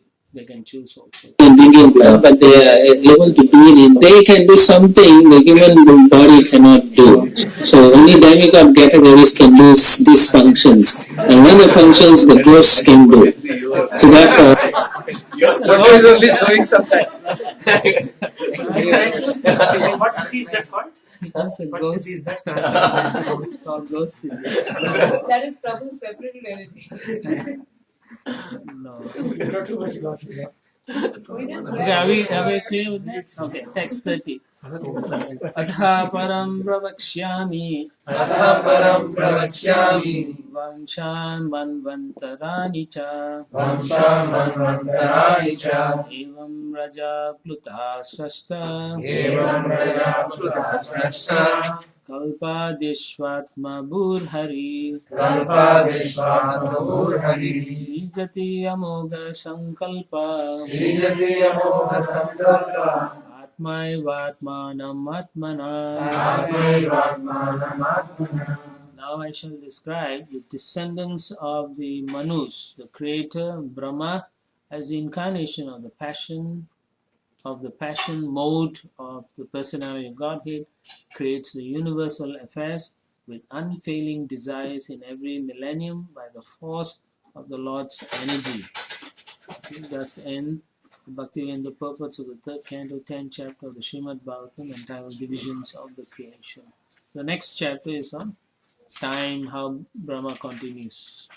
So we are talking about Visarga, the gradual development of all these things. Annihilation, is it the one-time shot or is it the unfolding of these Visarga? Like, will it go back in the same sequence? One time. Why? If I can burn everything down, why I have to dismantle? Waste of energy. No, that's how it's very efficient. The fastest way to put the elements back in their position is to destroy, burn it. Yeah. But it's more powerful than nuclear. Yeah. That's when you come to the Ananta Shankarshan. That's the end when he gets angry. He's actually angry with us because we don't want to go back to God. But he's calm until he cannot tolerate anymore, then he burns. It says like that. So we'll continue until 1. Calculation of time from the atom. Maitriya vacha charama sarvisheshanam aneko samyuta sada paramanu sa vigneyo nirnamaikya brahmo yataha. The material manifestations, ultimate particle, which is indivisible and not formed into a body, is called the atom. That's the definition Prabhupada gives of the atom. Vedic definition. It exists always as an invisible identity, even after the dissolution of all forms. The material body is but a combination of such atoms, but it is misunderstood by the common man. Prabhupada says the description is almost the same as the modern science of atomism. But means obviously modern science has found atom also contains other things. So yeah, Mahachandra was saying maybe it's different. I do not know much of this physics. I just accept this enough for me. Text 2. Sataeva padastasya. Huh? So it looks like this comes from the Kannada philosophy, one of the Sabdarshanas. No. Prabhupada says it's description in Srimad Bhagavatam and further described in Kannada. He has gone into it more detail. It's not changed. Of course, he derives things from the Vedas. And generally they are using, his philosophy is everything comes from the atom. So there's nothing beyond. Yeah.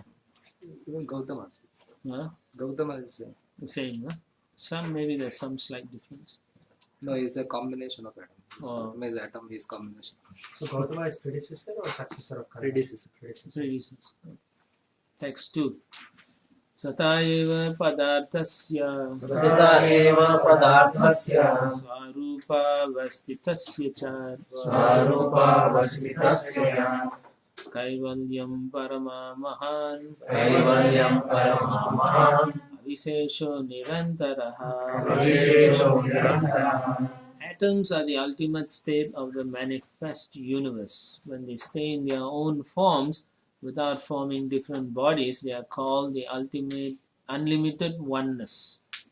There are certainly different bodies in physical forms, but the atoms themselves form the complete manifestation. Text 3. Evam kalopi anumitaha Evam kalopi anumitaha Sauksmye stalye cha sattama Sakshe svalye cha sattama Sanstana bhuktya bhagavan Samstana bhuktya bhagavan Avyakto vyakta bhuk vibhu. Avyakto vyakta vibhu. One can estimate time by measuring the movement of the atomic combination of bodies. Time is the potency of the Almighty Personality of Godhead, Hari, who controls all physical movements, although he is not visible in the physical world. Text 4. Sakala Paramanurvai Sakala Paramanurvai Yo Bhunkte Paramanutam Yogumte Paramanutam Sato Vishesha Bhukyastu Sato Vishesha Bhukyastu Sakala Paramo Mahan. Sakala Paramo Mahan. Atomic time is measured according to its covering a particular atomic space. That time which covers the unmanifest aggregate of atoms is called the great time. Just one general question, because time you said is a characteristic of material world and it's not in spiritual. It is in the spiritual world, but it's not manifest like the time here. It's a person there. Yeah? The energy of the Lord. So it's a person.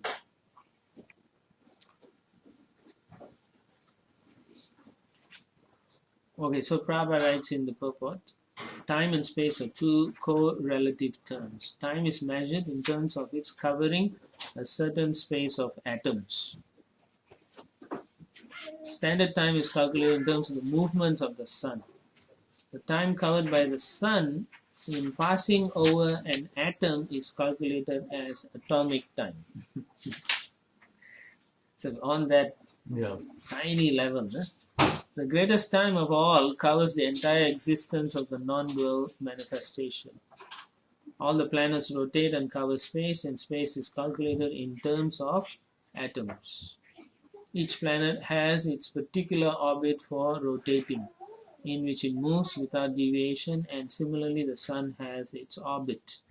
The complete calculation of the time of creation, maintenance, and dissolution, measured in terms of the circulation of the total planetary systems until the end of creation, is known as the Supreme Kala.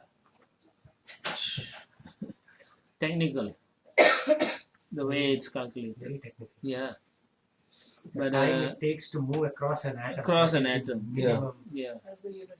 Actually, I would think that I don't know if people who have done the calculations compared to modern. I think it's there. The same thing. I know it's Modern is also same thing. It's the exact same. Yeah.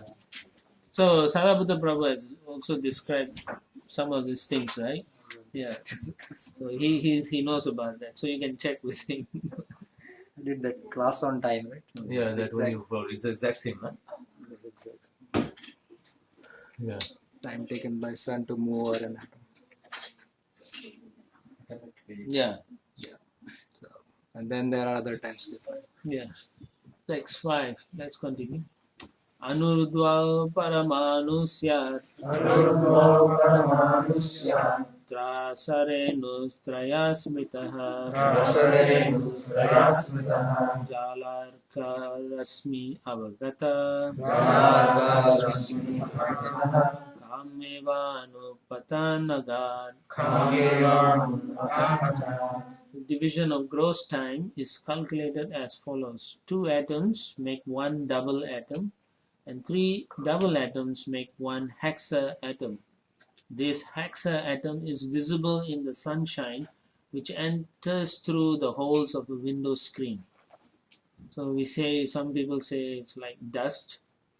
Some people say it's the atoms, sun So atom. we can see the atoms going like that. This is hexaatom. You can't see that. One can clearly see that the hexaatom goes up towards the sky.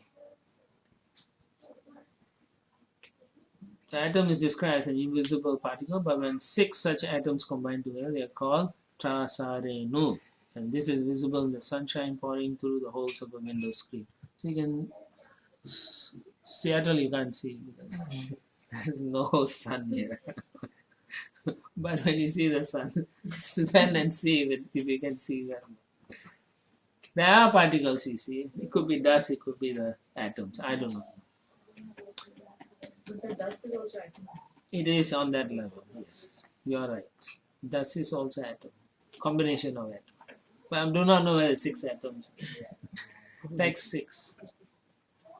Srasarenu trikam bhungte रासरेणु त्रिकं भुङ्क्ते yakala sa truti smitaha यकालसतुतिस्मृतः shata bhagastu vedasyat सभावस्तु वेदस्यात् taistri vistu lavasmitaha. त्रैस्त्रिषु लवस्मृतः. The time duration needed for the integration of 3 trasarenus is called a truti. And 100 trutis make 1 Veda. 3 Vedas make 1 Lava. Prabhupada gives the breakdown in the purport. It is calculated that if a second is divided into 1687.5 parts, each part is the duration of a truti, which is the time occupied in the integration of 18 atomic particles. Such a combination of atoms into different bodies creates the calculation of material time.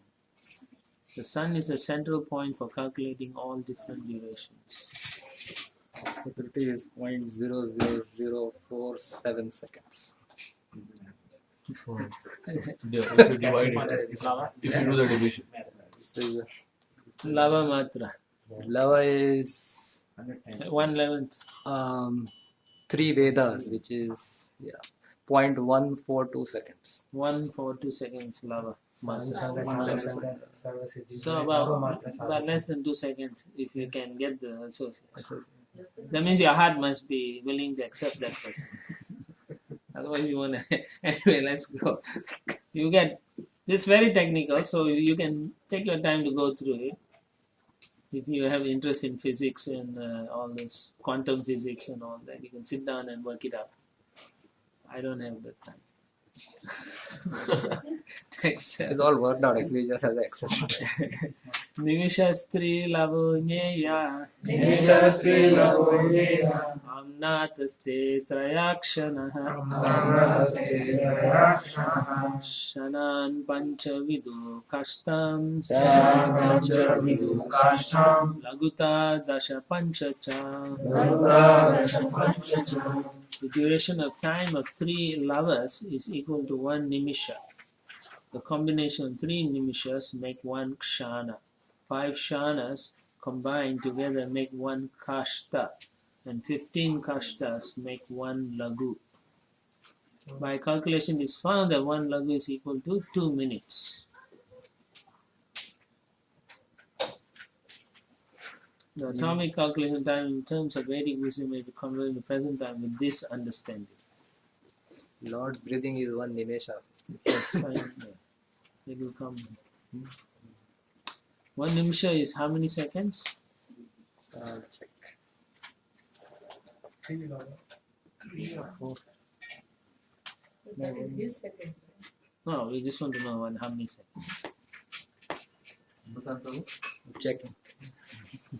Text One 8. nimesha is 0.423 seconds. Almost half a second. And shana is 1.28 seconds. Almost. Kasta is 6 seconds. Okay. Text 8. Laguni vai samamnata Laguni samamnata dasha pancha chanadika dasha pancha chanadika Tedve muhurta prahara Veni mukta prahara Sadyama saptavanyanam Satyama Satyama 15 lagus, not laddus. Oh, yeah, lunchtime. 15 lagus make one nadika, which is also called a danda. That's what you'll get. 2 dandas make one muhurta, and 7 dandas make 1/4 of a day or night, according to human calculation. So when they say DT installation has a muhurta, mean we have to stay within that? Brahma Muhurta, right? Yeah, basically. 1, 2 minutes. Well, for us, we shouldn't worry so much.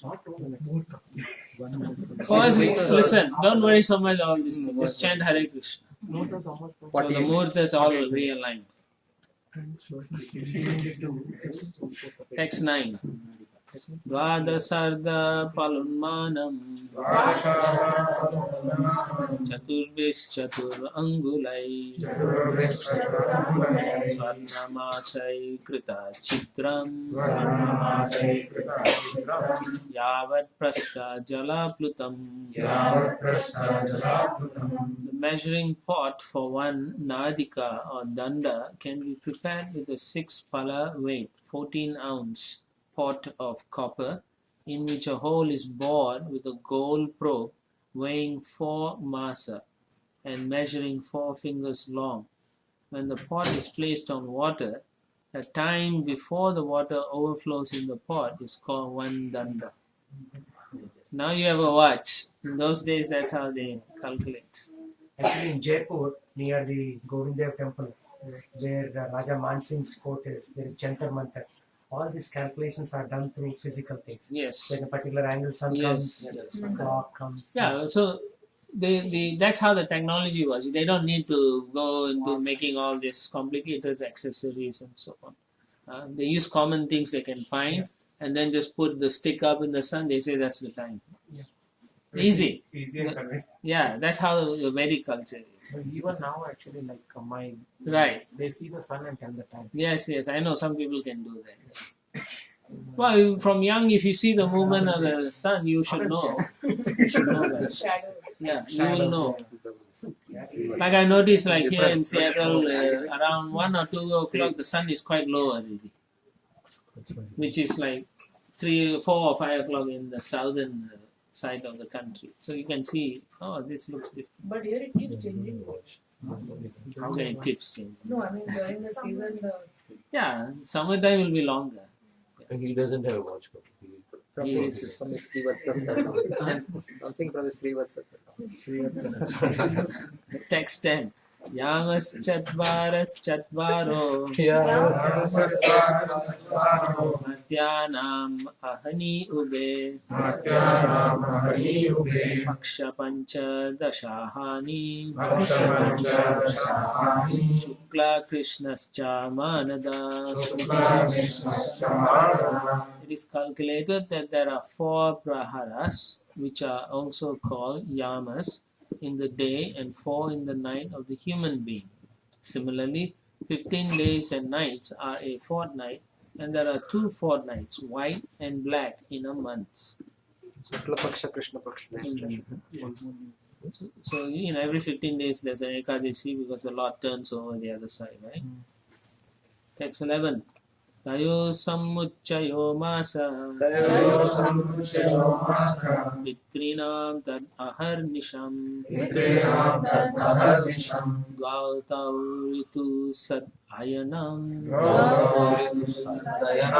Dakshinam chottaram divi. The aggregate of 2 fortnights is 1 month, and that period is 1 complete day and night for the Pita planets. So those who are interested in Pitri planets. 2 of such months comprise 1 season, and 6 months comprise 1 complete movement of the sun from the south to north. So that is what we know. Yeah. So there are 6 seasons.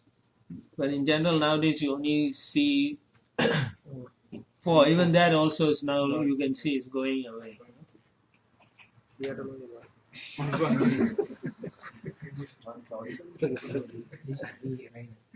No, I think Seattle I heard is getting warmer. Text 12. Ayane chahani prabhu Vatsaro dvadasha smritaha Samvatsara shatam nirnam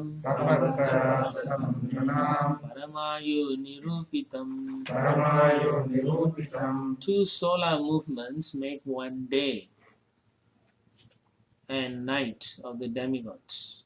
And that combination of day and night is 1 complete calendar year for the human being. The human being has a duration of life of 100 years. So 6 months of demigod is day. 6 months. 6 months. No, 6 months are hours is a day, and 6 months, full year is a day and a night for it. When they wake up, that's right. Well, we don't know. They may have all-night party also. Right? 6 months party. Yeah, 6 months party. Text 13. Graharksha tara chakrasta Paramanu adina jagat Samvatsara vasanena Paryeti animisho vibhu. Influential stars, planets, luminaries, and atoms all over the universe are rotating in their respective orbits under the direction of the Supreme, represented by eternal Kala. In the Brahma Samhita, it is stated that the sun is the eye of the Supreme, and it rotates in this particular orbit of time. Similarly, beginning from the sun down to the atom, all bodies are under the influence of the Kala Chakra, or the orbit of eternal time, and each of them has a scheduled orbital time of 1 samvatsara. So everyone has at least 1 year orbit. Samvatsara parivatsara idavatsara evacha anuvatsaro vatsarascha viduraivam prabhasyate. There are 5 different names for the orbits of the sun, moon, stars and luminaries in the firmament, and they each have their own samvatsara. That means orbit. So there you can see in the purport, it's a breakdown of the timings from Vedic timing to modern calculation. Alright? And you want to go, you can divide further to see exactly what it is. Text 15.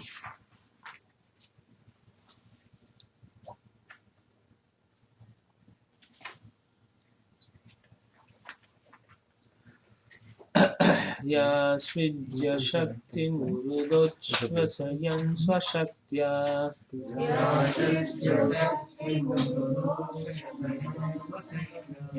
Umso Brahmaya Dividavati Bhuta Vedaha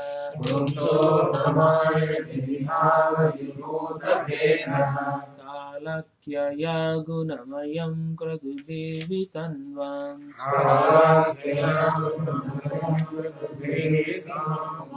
Tasmai balim harata vatsara panchakaya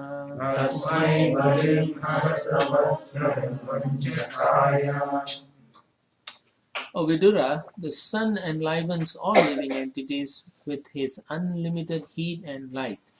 He diminishes the duration of life of all living entities in order to release them from their illusion of material attachment. And he enlarges the path of elevation to the heavenly kingdom. He thus moves in the firmament of great velocity, and therefore everyone should offer him respects once every 5 years with all ingredients of worship. Text 16. Vidura vacha Pitrideva manusyanam Ayuvaram idam smritam Paresham gatima chaksva Yeshu kalpa bahirvida Vidura said, I now understand the life durations of the residents of the Pita planets and heavenly planets as well as that of the human beings. Now kindly inform me of the durations of life of those greatly learned living entities who are beyond the range of a kalpa. So there are people who live longer than a kalpa. So we are thinking we are so great, no? But look at that, there's others beyond that, no?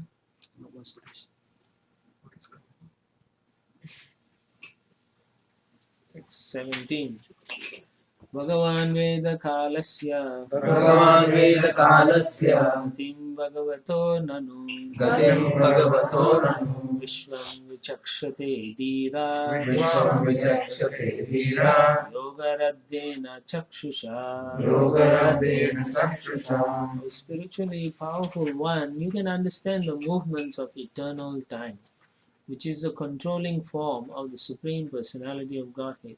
Because you are a self-realized person, you can see everything by the power of mystic vision. Basically, he's saying he has the ability to see the past, present, and future because he's a devotee of Krishna. He's got the blessings of the Lord to understand everything. Text 18. Maitreya Vacha Kritam Trita Dvaparam Cha Kalishyeti Chaturyugam Divya Dvadashadir Varshai Savadanam Nirupitam Maitreya said, O Vidura, the 4 millenniums are called the Satya, Treta, Dwapara and Kali Yugas. The aggregate number of years of all of these combined is equal to 12,000 years of the demigods. So, he's giving an aggregate, more or less. Because sometimes the yugas may overlap or something like that. So the years of the demigods are equal to 360 years of humankind. As will be clarified in the subsequent verses, 12,000 of the demigods' years, including the transitional periods, which are called Yuga Sandhyas, comprise the total of the aforementioned 4 millenniums. What it means is each Yuga, before the end, there's a period before the next one starts. So in that space, sometimes there are dissolution also.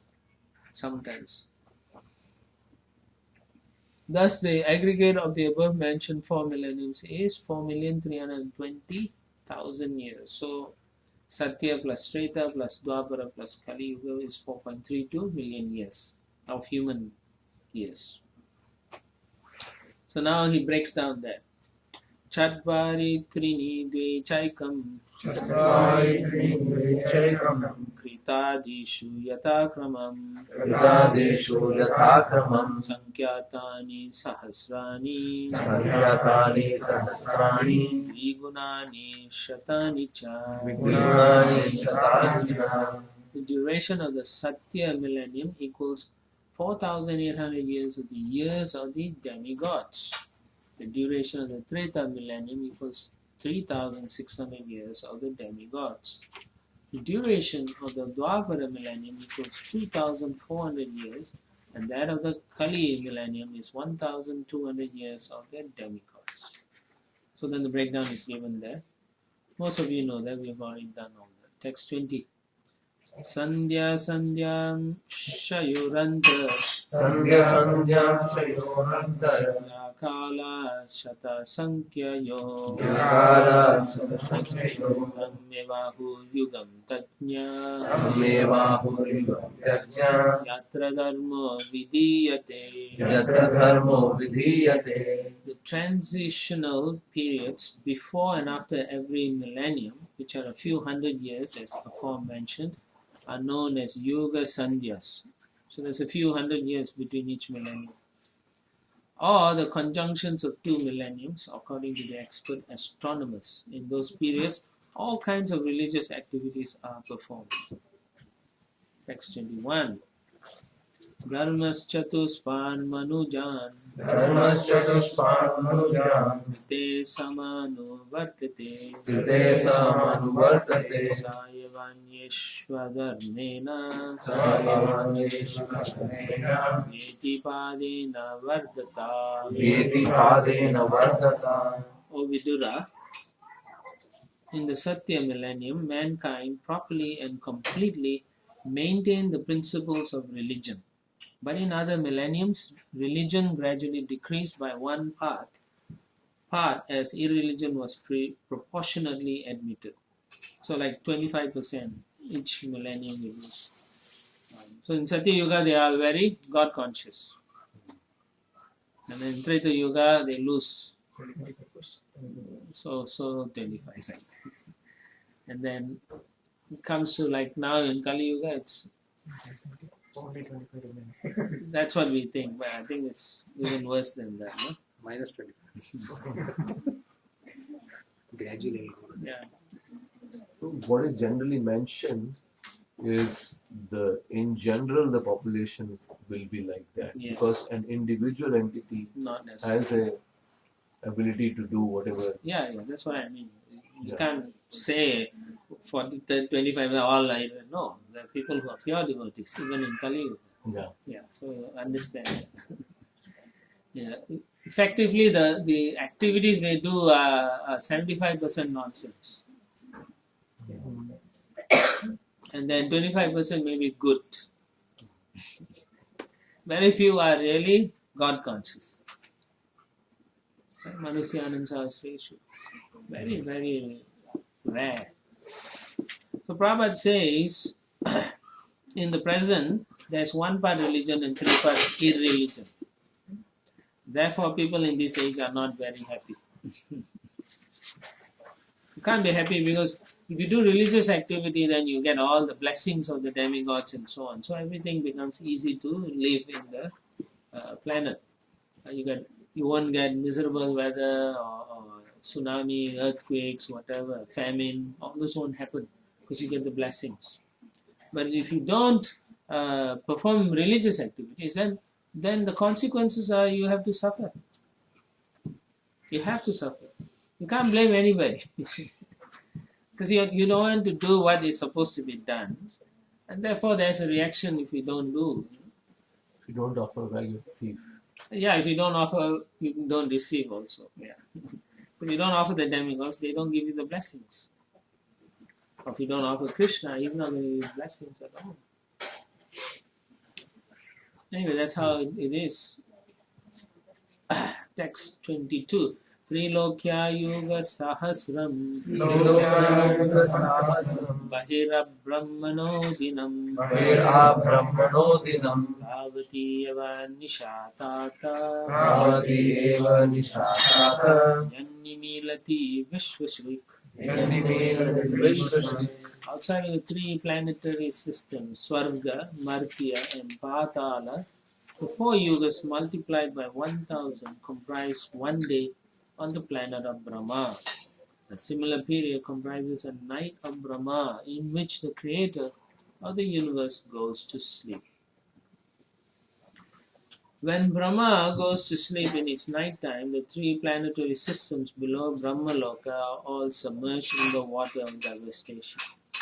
In his sleeping condition, Brahma dreams about the Garbhodakashayi Vishnu and takes instruction from the Lord for the rehabilitation of the devastated area of space. That also takes place. So in many ways, the Lord comes to Brahma. Text 23. In this case, he's sleeping in his planet. Yeah, in this case, he's in his planet. So the water of devastation Goes is up. the Garbhodaksha Vishnu who lies in the water, the same water rises. Yes. No, that special water can go up, down, whenever there's It requirement. was actually full, but because of the heat of his body or heat of the No, no. creation of the lotus, dried up. Some of it dried up. Yeah. When the lotus came, it dried it up. Yeah. So he's perspiring again. You can say like that. If that makes you feel happy, yes. Doesn't need to perspire. So it's No, originally when he comes in, it says like that he perspires because of the heat inside, and then it fills up with water. But as to whether after that he perspires more or not, I don't know. That's why I said it makes it feel So good. from the planetary systems which are formed within the stem, do they come out of the stem or do they still remain within Well, the they are stem? seedlings, so they must come out. So Brahma actually expands. I think in the next chapter or something we will understand. In fact, the previous chapter he expanded. The Planets the are lotus there. flower. Yeah, all he had to do is they are seeds, like so. Just like when Mahavishnu's body, all the universes came, they seed like. Then when they come in contact with the Mahatattva, then they started to grow with his glancing and the jivas placed in. So similarly, the planets also, once Brahma knows what to do, he just puts the planets in different locations and then they take their form. Not like what we know from the modern, the gases rotate and then they form They into form. planets. Right. But you can see it's already ready-made. Like you go Walmart and buy ready-made things. So will the stems still be there when they come out? No, the or- stems are now part of the unit. It's like the Virat, no? Stem is unmanifested. Yes, unmanifested. Yeah. He's in a different subtle body. Everything is subtle. The whole Virat is there, so it's now used for the creation. Text 23, right? Nishavashana arabdo lokakalpo nuvartate Lokakalpo nuvartate yavaddinam bhagavato yavaddinam bhagavato manun bunjam chaturdasha. Manubhujam Chaturdasha. After the end of Brahma's night, the creation of the three worlds begins again in the daytime of Brahma, and they continue to exist through the life durations of 14 consecutive Manus or fathers of mankind. At the end of the life of each Manu, there are shorter dissolutions also. So there is some destruction also. Each Manu live for about 71.5 yugas like that. So almost 72.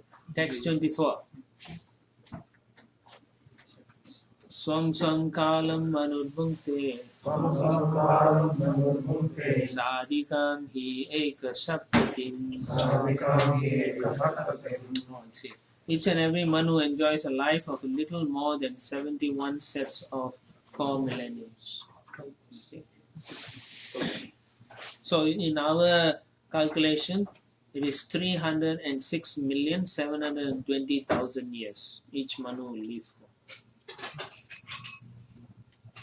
Long time. Who's the Manu now? Vivasvata. So he's there. Text 25. Manvantareshu Mavas Manvantareshu Navas Tadvansya Rishaya Suraha Tadvamsya Rishasasana Bhavanti Chaiva Yugapad Bhavanti Chaiva Gapad Sureshas Chatan. Sureshascha Vijechatam. After the dissolution of each and every Manu, that means when they die, the next Manu comes in order along with his descendants who rule over the different planets. But the 7 famous sages and demigods like Indra and their followers, such as the Gandharvas, all appear simultaneously with Manu. So they all have their own governments, yes, thank you. They bring in their own administrative departments and so on. So each one have their own Indras and demigods. Parliament. Yeah, so there's so many jivas taking the roles. Text 26. Esadainam vina sargo Eshadainam vinasargo Brahmastrailokya vartanaha Brahmastrailokya Vartanam Tiryandiri Pitri Devanam Tiryanam Bhavo Yatra Karmabihi. Bhavoyatra In the creation during Brahma's day, the 3 planetary systems, Swarga, Martya, and Patala, revolve, and the inhabitants, including the lower animals, human beings, demigods, and pitas, appear and disappear in terms of their fruitive activities. Manvantareshu Bhagavan Manvantareshu Bhagavan Vibrat Sattvam Swamurtibihi Vibrat Sattvam Samurtibihi Manuvadibiridam Vishwam Manvadiviridam Vishwam Avriti Udita Paurusha. In each and every change of Manu, the Supreme Personality of Godhead appears by manifesting his internal potency in different incarnations as Manu and others. Thus he maintains the universe by discovered power. That means his power is in big personality. Text 28. Tamo matram upadaya Tamomatram Upadaya Ati samruddha vikramaha Kati Samruddha Vikramaha Kalena no gata sesha Kalenanumgata Shesha Aste tusnim dinatyaye. Aste At the end of the day, under the insignificant portion of the mode of darkness, the powerful manifestation of the universe merges in the darkness of night. By the influence of eternal time, the innumerable living entities remain merged in that dissolution, and everything is silent. Then Prabhupada gives the explanation. This verse is an explanation of the night of Brahma, which is the effect of the influence of time in touch with insignificant portion of the modes of material nature in darkness. The dissolution of the 3 worlds is effected by the incarnation of darkness, Rudra, represented by the fire of eternal time which blazes over the 3 worlds. These 3 worlds are known as Bhu, Bhuvaha, and Swaha, Patala, Martya, and Swarga. The innumerable living entities merge into that dissolution, which appears to be the dropping of the curtain of the scene of the Supreme Lord's energy, and so everything becomes silent. Everyone is gone. Bhuvat Swaha, these Patala, Martya, and Swarga are not the 3 planetary. My understanding was Patala is the lower, Martya is the middle, and Swarga is the higher. Patala So system. Bhuvat Swaha, you said initially is only in the middle. Yeah, actually, that's the middle only. I don't know why it's Patala, Martya, and Swarga. No, Patala is the last one for the dealers. So it's the entire thing, the entire set up to Patala. The bottom 7. The bottom 7 So and middle earlier it was and up to mentioned, Swarga. initially it was divided into 3. They are further divided into 14, which means the same 3 was Yes. divided into further. Yes. So that's why 14, but over here the mention is up to the 3 only.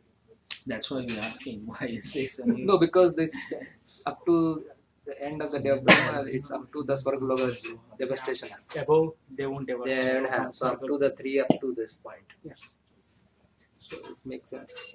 Okay, so 7, 14, right? So lower up to Patala to Atala Vidala Sudala Tala Tala Rasatala Patala. That is one. That is one set. So lower. Who and whoer is one. That is Papa. So Bhumandala is one. Bhumandala is one. That is Swarga, what not is up to Swarga. But within the top one only Swarga gets dissolved. No, everything gets this. Everything. Below Swarga. Below Swarga, everything. Yeah, I believe everything goes from Swarga onwards. Because fire is coming from the bottom. Yeah. But his point is Swaha is representing which region? Just Just the whole of Swarga. top Yeah. side. So all three, but then he wants to know why mention only this Patala and not Up all to the- Patala. Because the fire is coming from below Patala. Yeah. Anything above Okay, that's that- one way of understanding. You can say the bottommost planet is Patala. And then the middle. Yeah, but anyway, that's his point is he could have said the bottom systems. The lowest planet is Patala. Right. So from there, the fire goes from the lowest planet, then it goes to all the middle systems, which is Martya, and then all the upper Up to planets. Swarga. That's why it's written like that. Some Patala light coming up. So that can make sense. So what is Bhur, Bhur, Swaha? Those three are Who is only Bhumandala? Bhumandala, right? Bhuvar is Bhuvar Loka and Swarga. And Swar is the Bhu is the lowest one. Bhumandala and lower. Up to Yeah, Patala. Bhu then includes the lower section, Oh. and then the middle section is So Bhuva. Bhur, Swaha also include basically is all 14. Yeah. Not Okay, 14 that's actually. what On the top No, is 14, not all 14, because the top 6, 7, 4. 4 planets. are separate. Mahaloka, Janaloka, Apaloka, Siddhaloka. They are separate. That's it. They are not. So last year when you came to discuss this topic, like when the heat comes, then Yeah. the sages are climbing to the higher and Yes, higher. yes. That's at the end.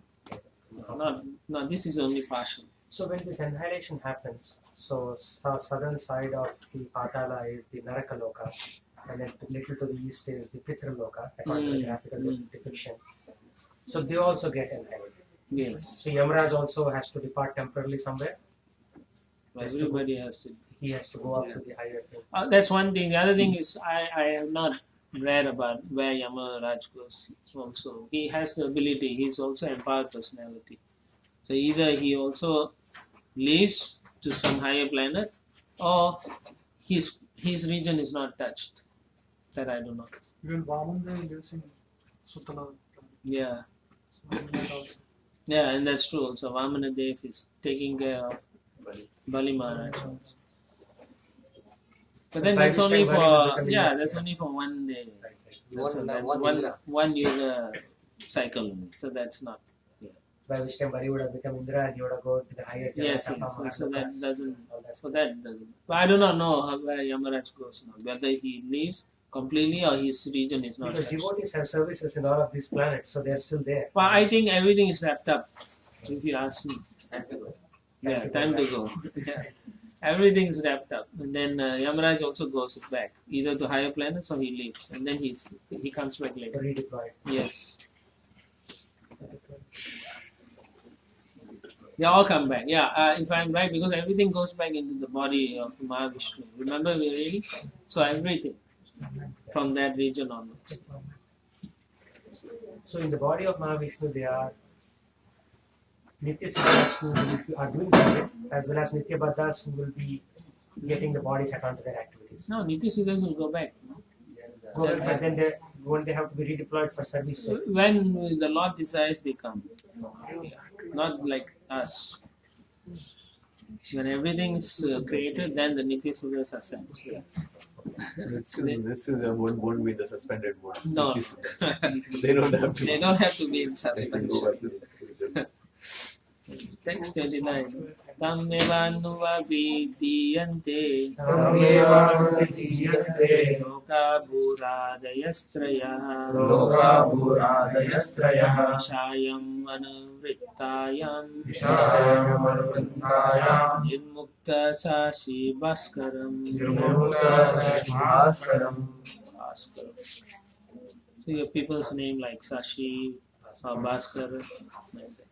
When the night of Brahma ensures all the three worlds are out of sight, and the sun and the moon are without glare, just as in the due course of an ordinary night. Prabhupada writes, it is understood the glare of the sun and the moon disappear from the sphere of the three worlds, but the sun and the moon themselves do not vanish. They appear in the remaining portion of the universe, which is beyond the sphere of the three worlds. So they move also. Huh? The portion in this solution remains without sun rays or moon glow. It all remains dark and full of water, and there are indefatigable winds as explained in the following verses. So it's interesting. This planet is water is coming up. Water is coming out. So sun is going. sun and moon move. So some of these planetary systems can move. So, Prabhu, one question. Yeah. So, on the Earth planet, we see within the water there are living entities, right? Yes. So, when the dissolution water comes, are they living entities? No, entities die first, then the water comes. Yeah. So no living entities exist in the dissolution. Yeah, no living. Even if they're there, they'll die. No? Right? I'm trying to understand, like in the Markandeya Rishi, what sort of they were coming. He could see crocodiles and many other living entities. So, I'm trying to understand. Yeah, they're all dying, no? In the devastation water. They won't live. Maybe there are entities in the Garbhodaka ocean itself. That I don't know. I don't remember. But I've heard one lecture where one Maharaj said that those impersonalists, Mayavadis, who refuse to accept the Lord's form, they are sent to the bottom of Garbhodaka with their head in the mud. Because they don't accept anything, right? Something like that. So I do not know whether that's a fact. But it's a very interesting statement. Yeah, in Markandeya Rishi's experience, he says he sees all the huge fish and timingalas and all. But that is annihilation. Everything is going into the Lord, right? The Lord opens His mouth, everything goes in. So Markandeya Rishi did not actually see the annihilation, he was just seeing the Lord's material potency. energy. Yeah. And then when he retracts, everything comes back to normal. So it is not like. But it says it's a water dissolution, yes. During the final annihilation, so each universe has a sun and moon, so they will be not dissoluted. Huh? Sun and moon, it's saying in the verse 29, right? Yeah. So it will still remain, but the sun, moon glow and sun rays will be not there. This is only for the partial annihilation. Yeah. Only for partial. Text 30. Trilokyam dayamanayam Satya Sankarsanaginina Yanti Usmana Maharlokaj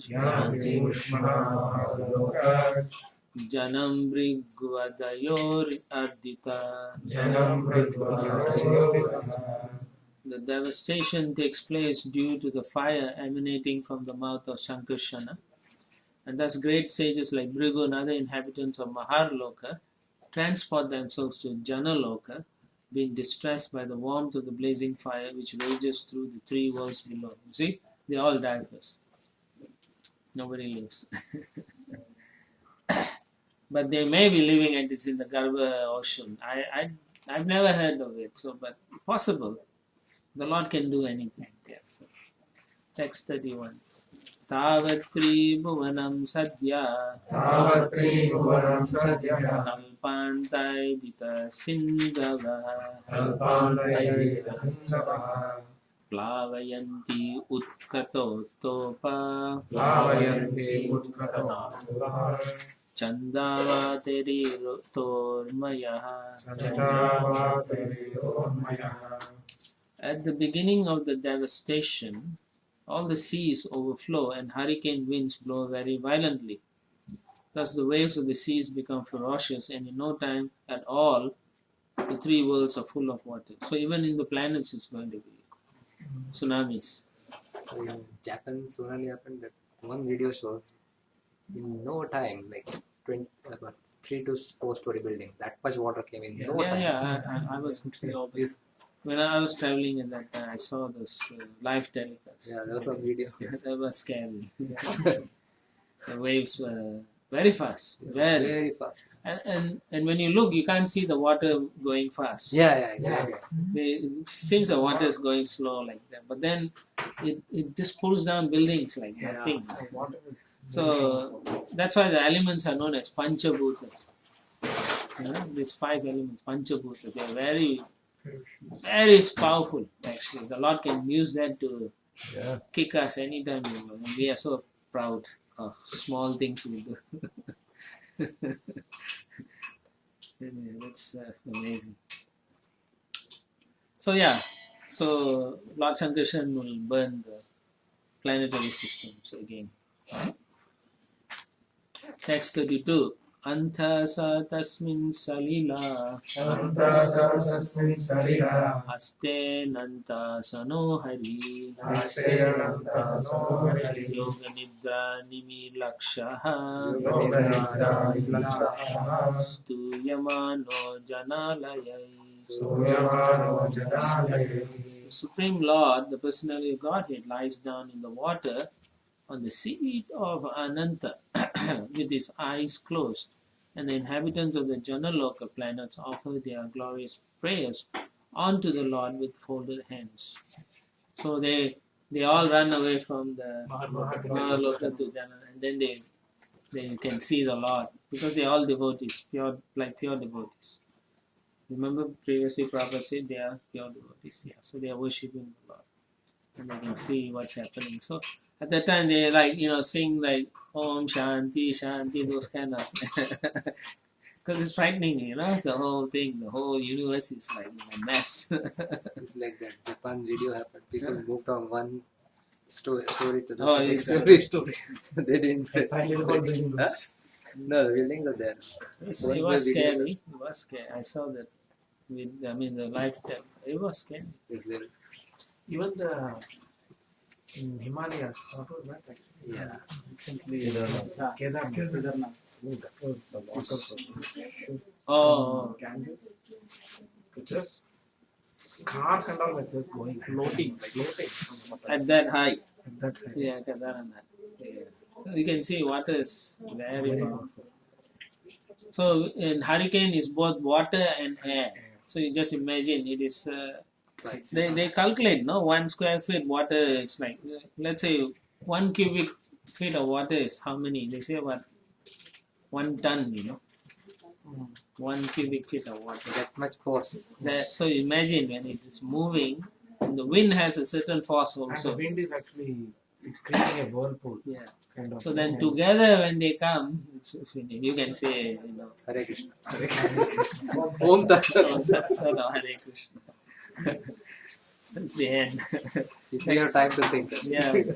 Text 33. Evam vidar ahoratre. Evam vidar ahoratre. Kalagatyo palakshitai. Kalagatyo palakshitai. Apakshitam mivasyapi. Apakshitam mivasyapi. Paramayur vayashatam. Paramayur vayashatam. Thus the process of the exhaustion of the duration of life exists for every one of the living beings, including Lord Brahma. One's life endures for only 100 years in terms of the times in the different planets. Right?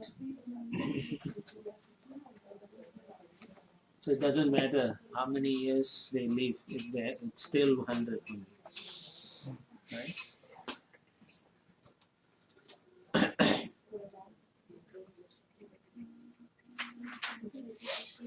So we shouldn't waste our valuable life. It should be utilized for the service of Krishna. Otherwise we are just like madmen in society, trying to enjoy material life without any concern for the future. So we'll die like that. So we don't want to do that.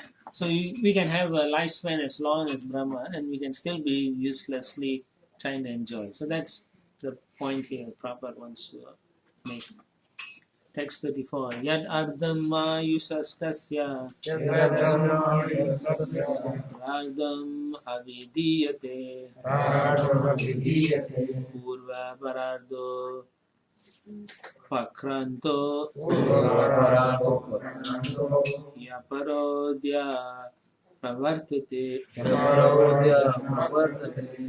The 100 years of Brahma's life are divided into two parts. The first half and the second half.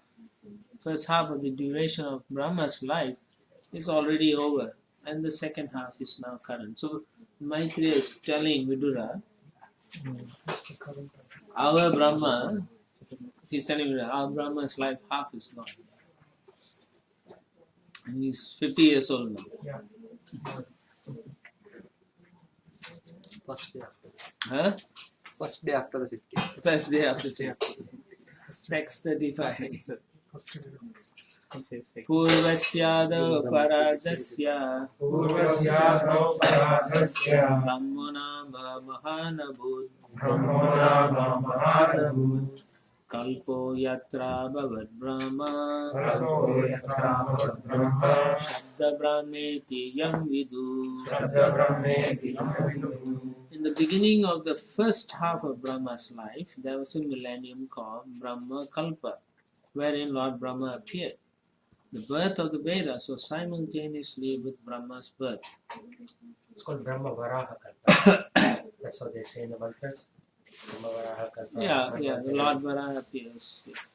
According to Padma Purana, Pravasha Kanda, in 30 days of Brahma, many kalpas take place, such as the Varaha Kalpa and Pitri Kalpa. 30 days make 1 month of Brahma, beginning from the full moon to the disappearance of the moon. 12 such moons complete 1 year, 50 years complete 1 Varada, or 1/2 the duration of the life of Brahma. The Sweta Varaha appearance of Lord is the first birthday of Brahma. So that was the white Varaha. So the Varaha that Maitreya talks about, he talks about 2 Varahas. So one is the white Varaha. The second Varaha is the red Varaha. We are now in Shvetavaraha Kalpa. Shvetavaraha Kalpa, Vaivasvata Manvantare, Ashtavinshititame Kaliyuge, Jambudvipe, Okay, so you guys know what So anyway, Brahma was born according to this calculation in the month of March. Okay. This is according to Vishwanath Chakravarti. Crown Chadripe. So America is Crown Chak. Island. Text 36. Tasaiva chanti kalpo bhut Yam padmam avichakshate Yadare navi sarasa Asiloka saroruham. The millennium which followed the first Brahma millennium is known as the Padma Kalpa, because in that millennium the universal lotus flower grew out of the navel reservoir of the water of the personality of Godhead Hari. The millennium following the Brahma Kalpa is known as the Padma Kalpa because the universal lotus grows in that millennium. The Padma Kalpa is also called the Pitri Kalpa in certain Puranas. So I think because Brahma was also meditating, right? Before the lotus grew. No, not really. Padma Kalpa is when the lotus grew. Text in 37. Ayam tu katita kalpo Dvitiyasyapi bharata Varaha iti vikyato Yatra sichukaro hari. A descendant of the Bharata, the first millennium, in the second half of the life of Brahma, is also known as the Varaha millennium, because the personality of Godhead appeared in the millennium as the hog incarnation. So Varaha Kalpa. Yeah. So I do not know, it's Shweta Varaha. Now we are in Shvetavara. According to the mantras, is Shvetavara. Shvetavaraha Kalpe Pradama Bhage, means first part. First part. Vaivasvata Manvantare. Like that. So even the Smarta Brahmins, before they do this puja, any puja, they research the whole evolution, not evolution, creation, Sarga, and then say Om Namo Bhagavate Vasudeva, and then in the end they say Mama, means like I need to get the benefit, you need to get the benefit. So that's where, even though 80% is okay, the 20% possibly means nothing is right there.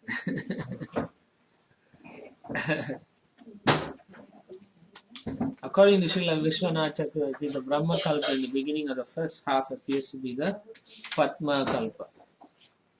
We can, however, simply abide by that text and understand that the present millennium is in the second half of the duration of the life of Brahma.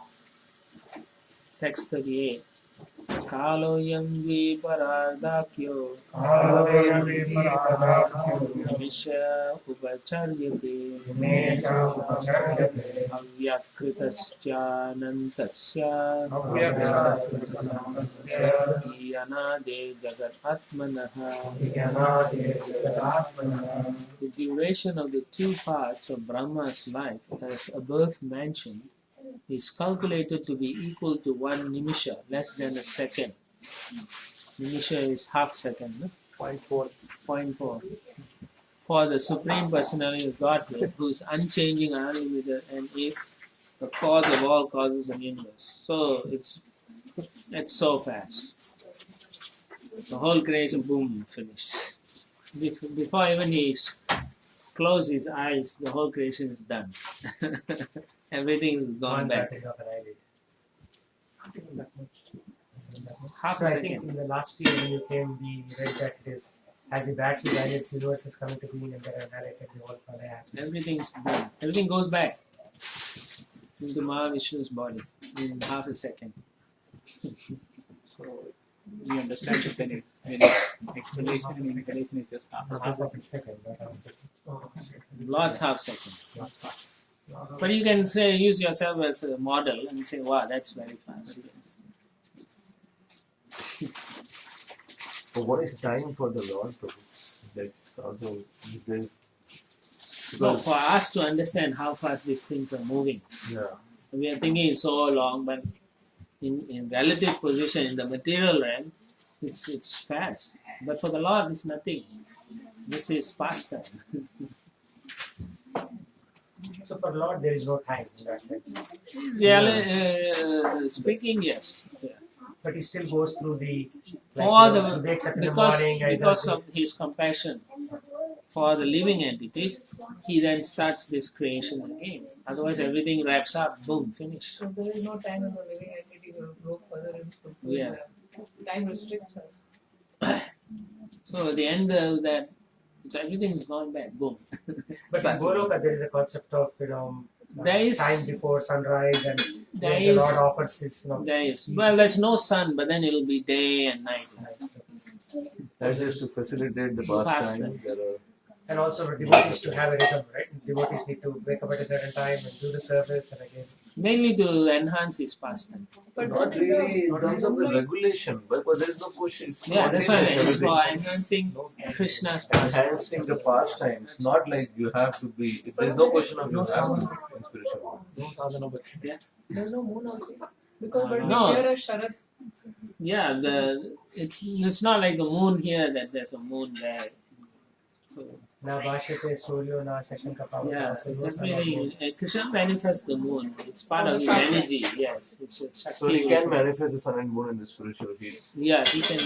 That's for the pastime. Just for the As past. he's walking with Rukmini, they have to talk about the moon. So moon appears. Yes. And again, So it's something that's my understanding that the time Yeah. is there. Not even. Prabhupada, I think, read it in one of the. It's not the time, it's not. It's there. It's a time as in a pastime, not As in a like pastime. our time here. Because the whole thing goes on in the cycle. Anyway, in the purport at the end, last paragraph, Prabhupada says, there is complete agreement between Srimad Bhagavatam and the Brahma Samhita. Eternal time is never lost along with the life of Brahma. It continues, but it has no ability to control the Supreme Personality of Godhead because the Lord is the controller of time. There you go. In the spiritual world, there is undoubtedly time. Yeah. But it has no control over activities. Time is unlimited and the spiritual world is also unlimited, since everything there exists on the absolute plane.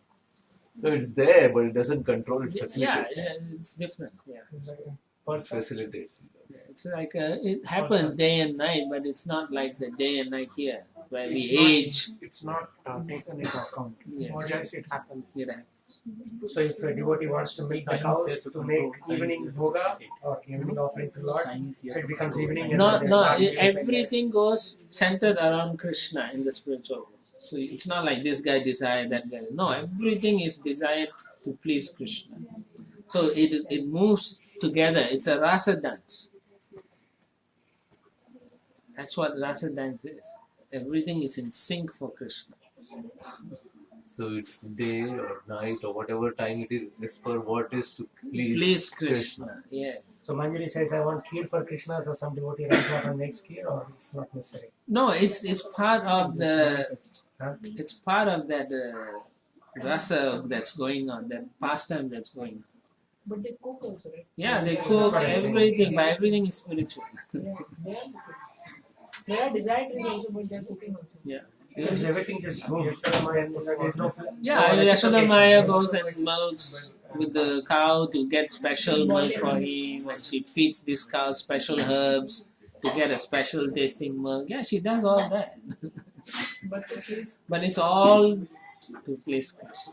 The mood is to please Krishna. And then milk is also a person. So it's you can't understand.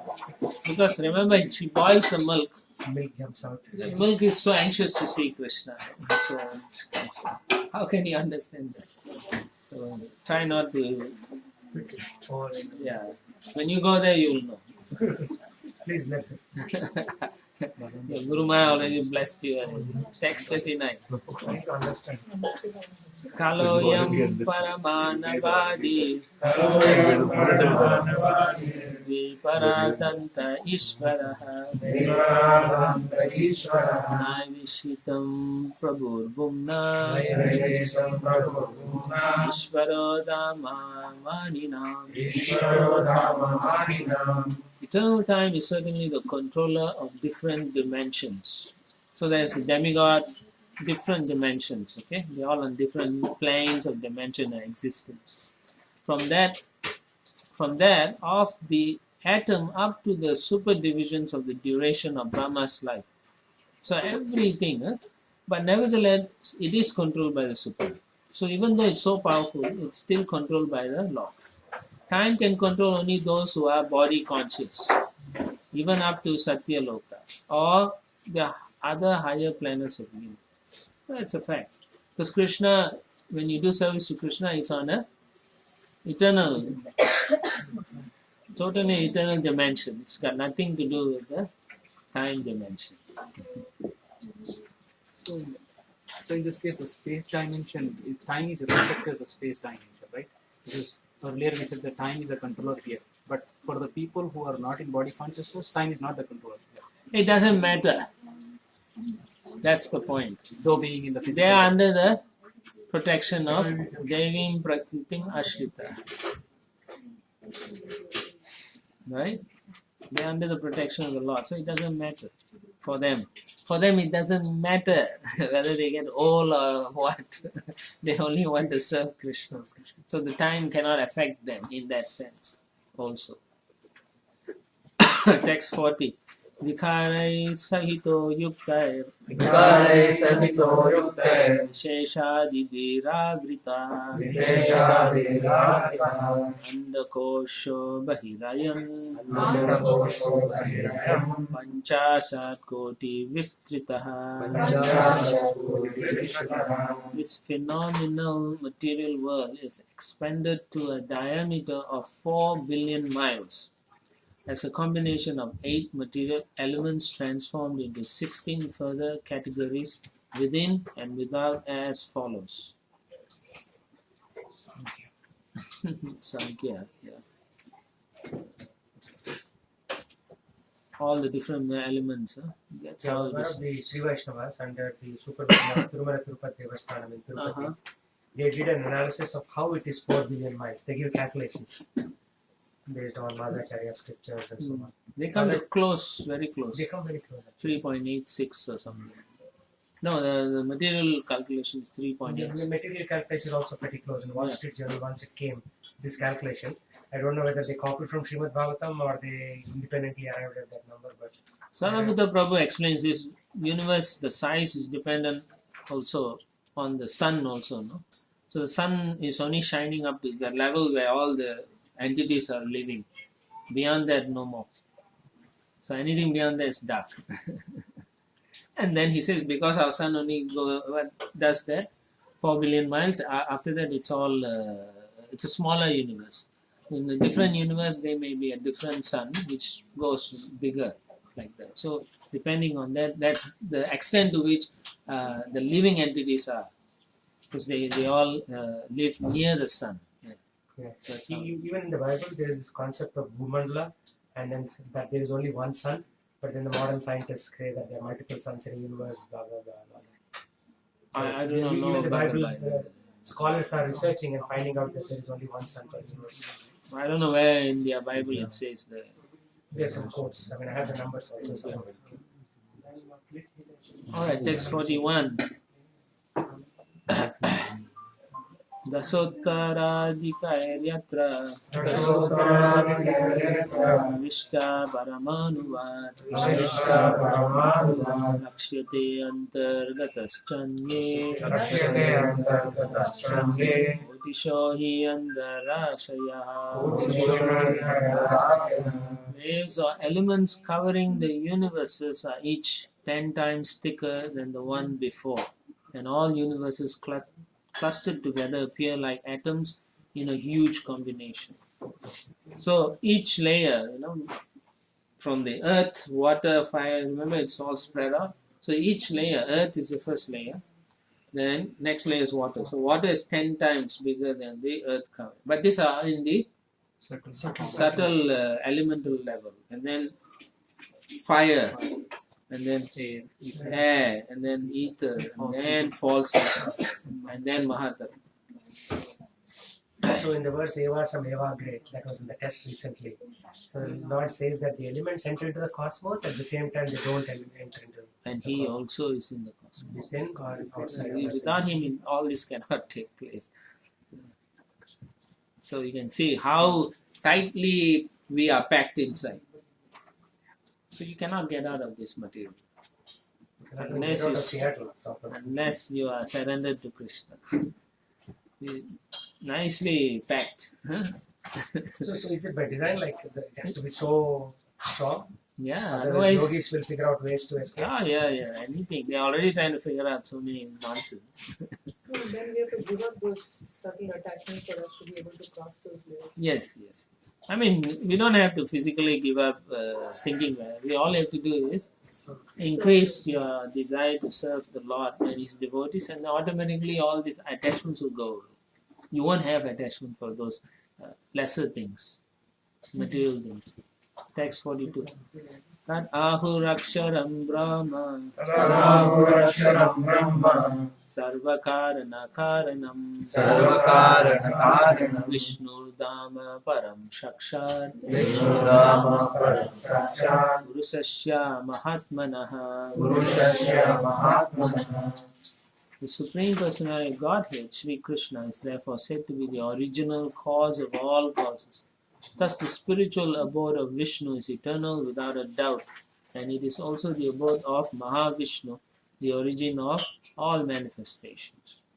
So that means when Mahavishnu comes, he is coming from who? Sankarshan. So he's and Sankarshan, he has a abode in Vaikuntha plant.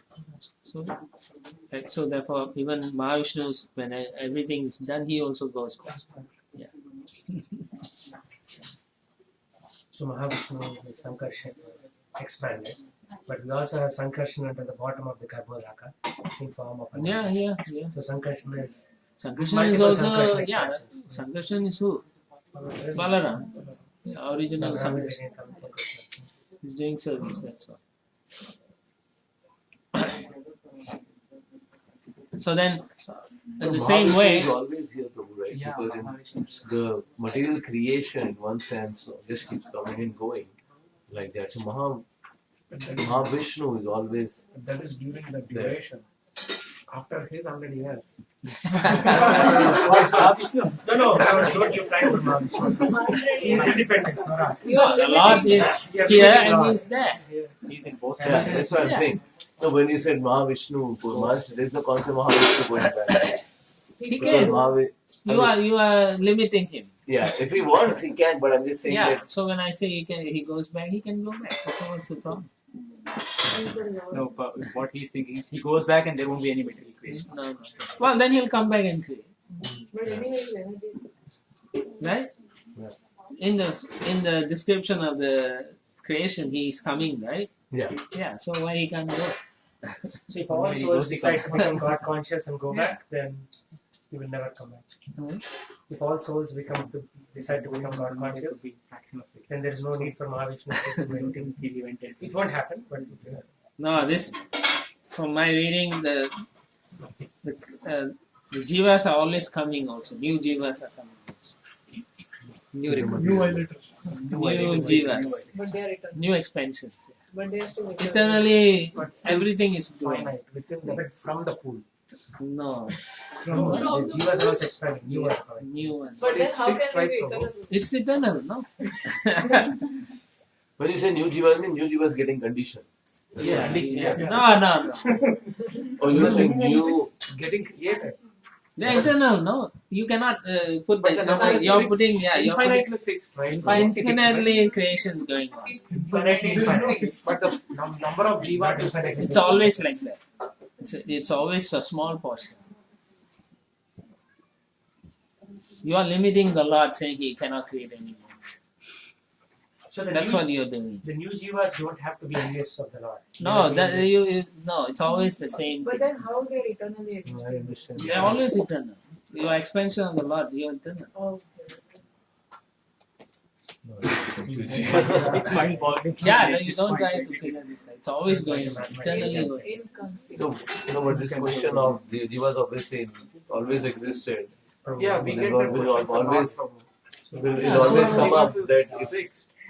it's So eternal. Different No, set of see, jivas is when getting you deal conditioned. with people, you're dealing with people who have everything in a box. But this thing is not in a box. You cannot measure and put it all in a box. But still, we should be able to explain it. In Yeah, a way you we can explain. understand. So why you want to go and describe many things that they can't understand? Right? If But no, the if first the patient question is you'll sick, ask you only give him that much knowledge and medicine. You don't go and tell him, oh, it could be this disease, that disease. He'll go a whole day on the internet so looking at all the things. He'll go crazy. Right? Yeah, so you understand this is eternally going on, but people cannot understand this concept of eternal. So the acharyas are given certain way to understand certain things. Prabhu, this is what I heard, I may be wrong. From the Lord's perspective, there is a finite number, but from our perspective, we cannot come to that finite number. So it is infinite for us from our perspective. But from the Lord's perspective, it is finite. So that's what I heard. From our perspective, we cannot. That's even one count way of explaining it. Achintya Veda Veda. Yeah, At exactly. the same time, when the Lord thinks that it is finite, but as they say, unlimited, expanding. You can expand. Yeah. So don't limit the Lord because you are limited. You try to understand by your limited concept, saying, "Oh, that's it, no more creation." That's what we are doing. That's So exactly. when we think of creation, we think of material nature. But Yeah, you are you're talking- thinking from how you can make a box or whatever. I created a box. That's finite, But the Lord is ever expanding. What does it mean, ever expanding? Not just in the material, but Yeah, even in the jiva. spiritual, Anandam Buddhi Vardhanam, his enjoyment is also ever expanding. Yeah. Everything is So expanding. he is creating new souls also. No, don't stop like that. It's ever expanding. Not the factory, okay, so number 25. You are limiting it. It's always expanding. We can't even speak about it. It's always the same percentage wise. That's all you need to remember. Narada says we cannot measure the Meaning Lord. Maitreya says we cannot measure the Lord. So The acharyas are given according to the Shastra, Vedas. one quarter energy is material nature, right? So, but it's ever expanding. So same way, there's creation going on eternally. So jivas are there eternally. So if you read Chaitanya Charitamrita, it's there. You will see it there.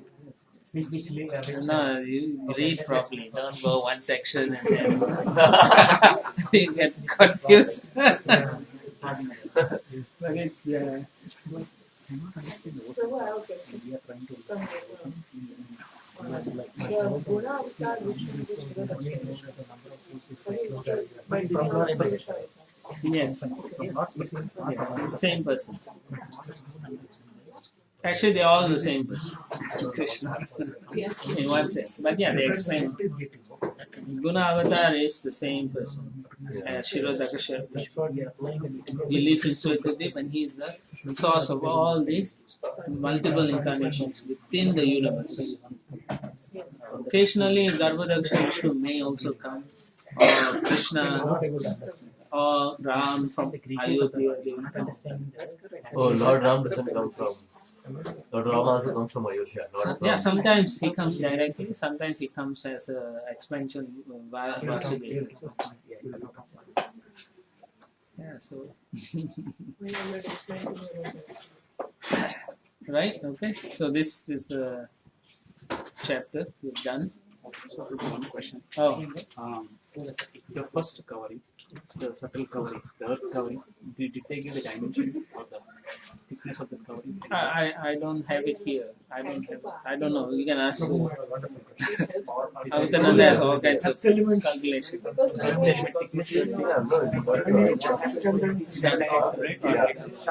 Yeah, we'll do lunch. even I don't know right now how to answer. All right, so Srila Prabhupada ki Jai. Gaura Brahma.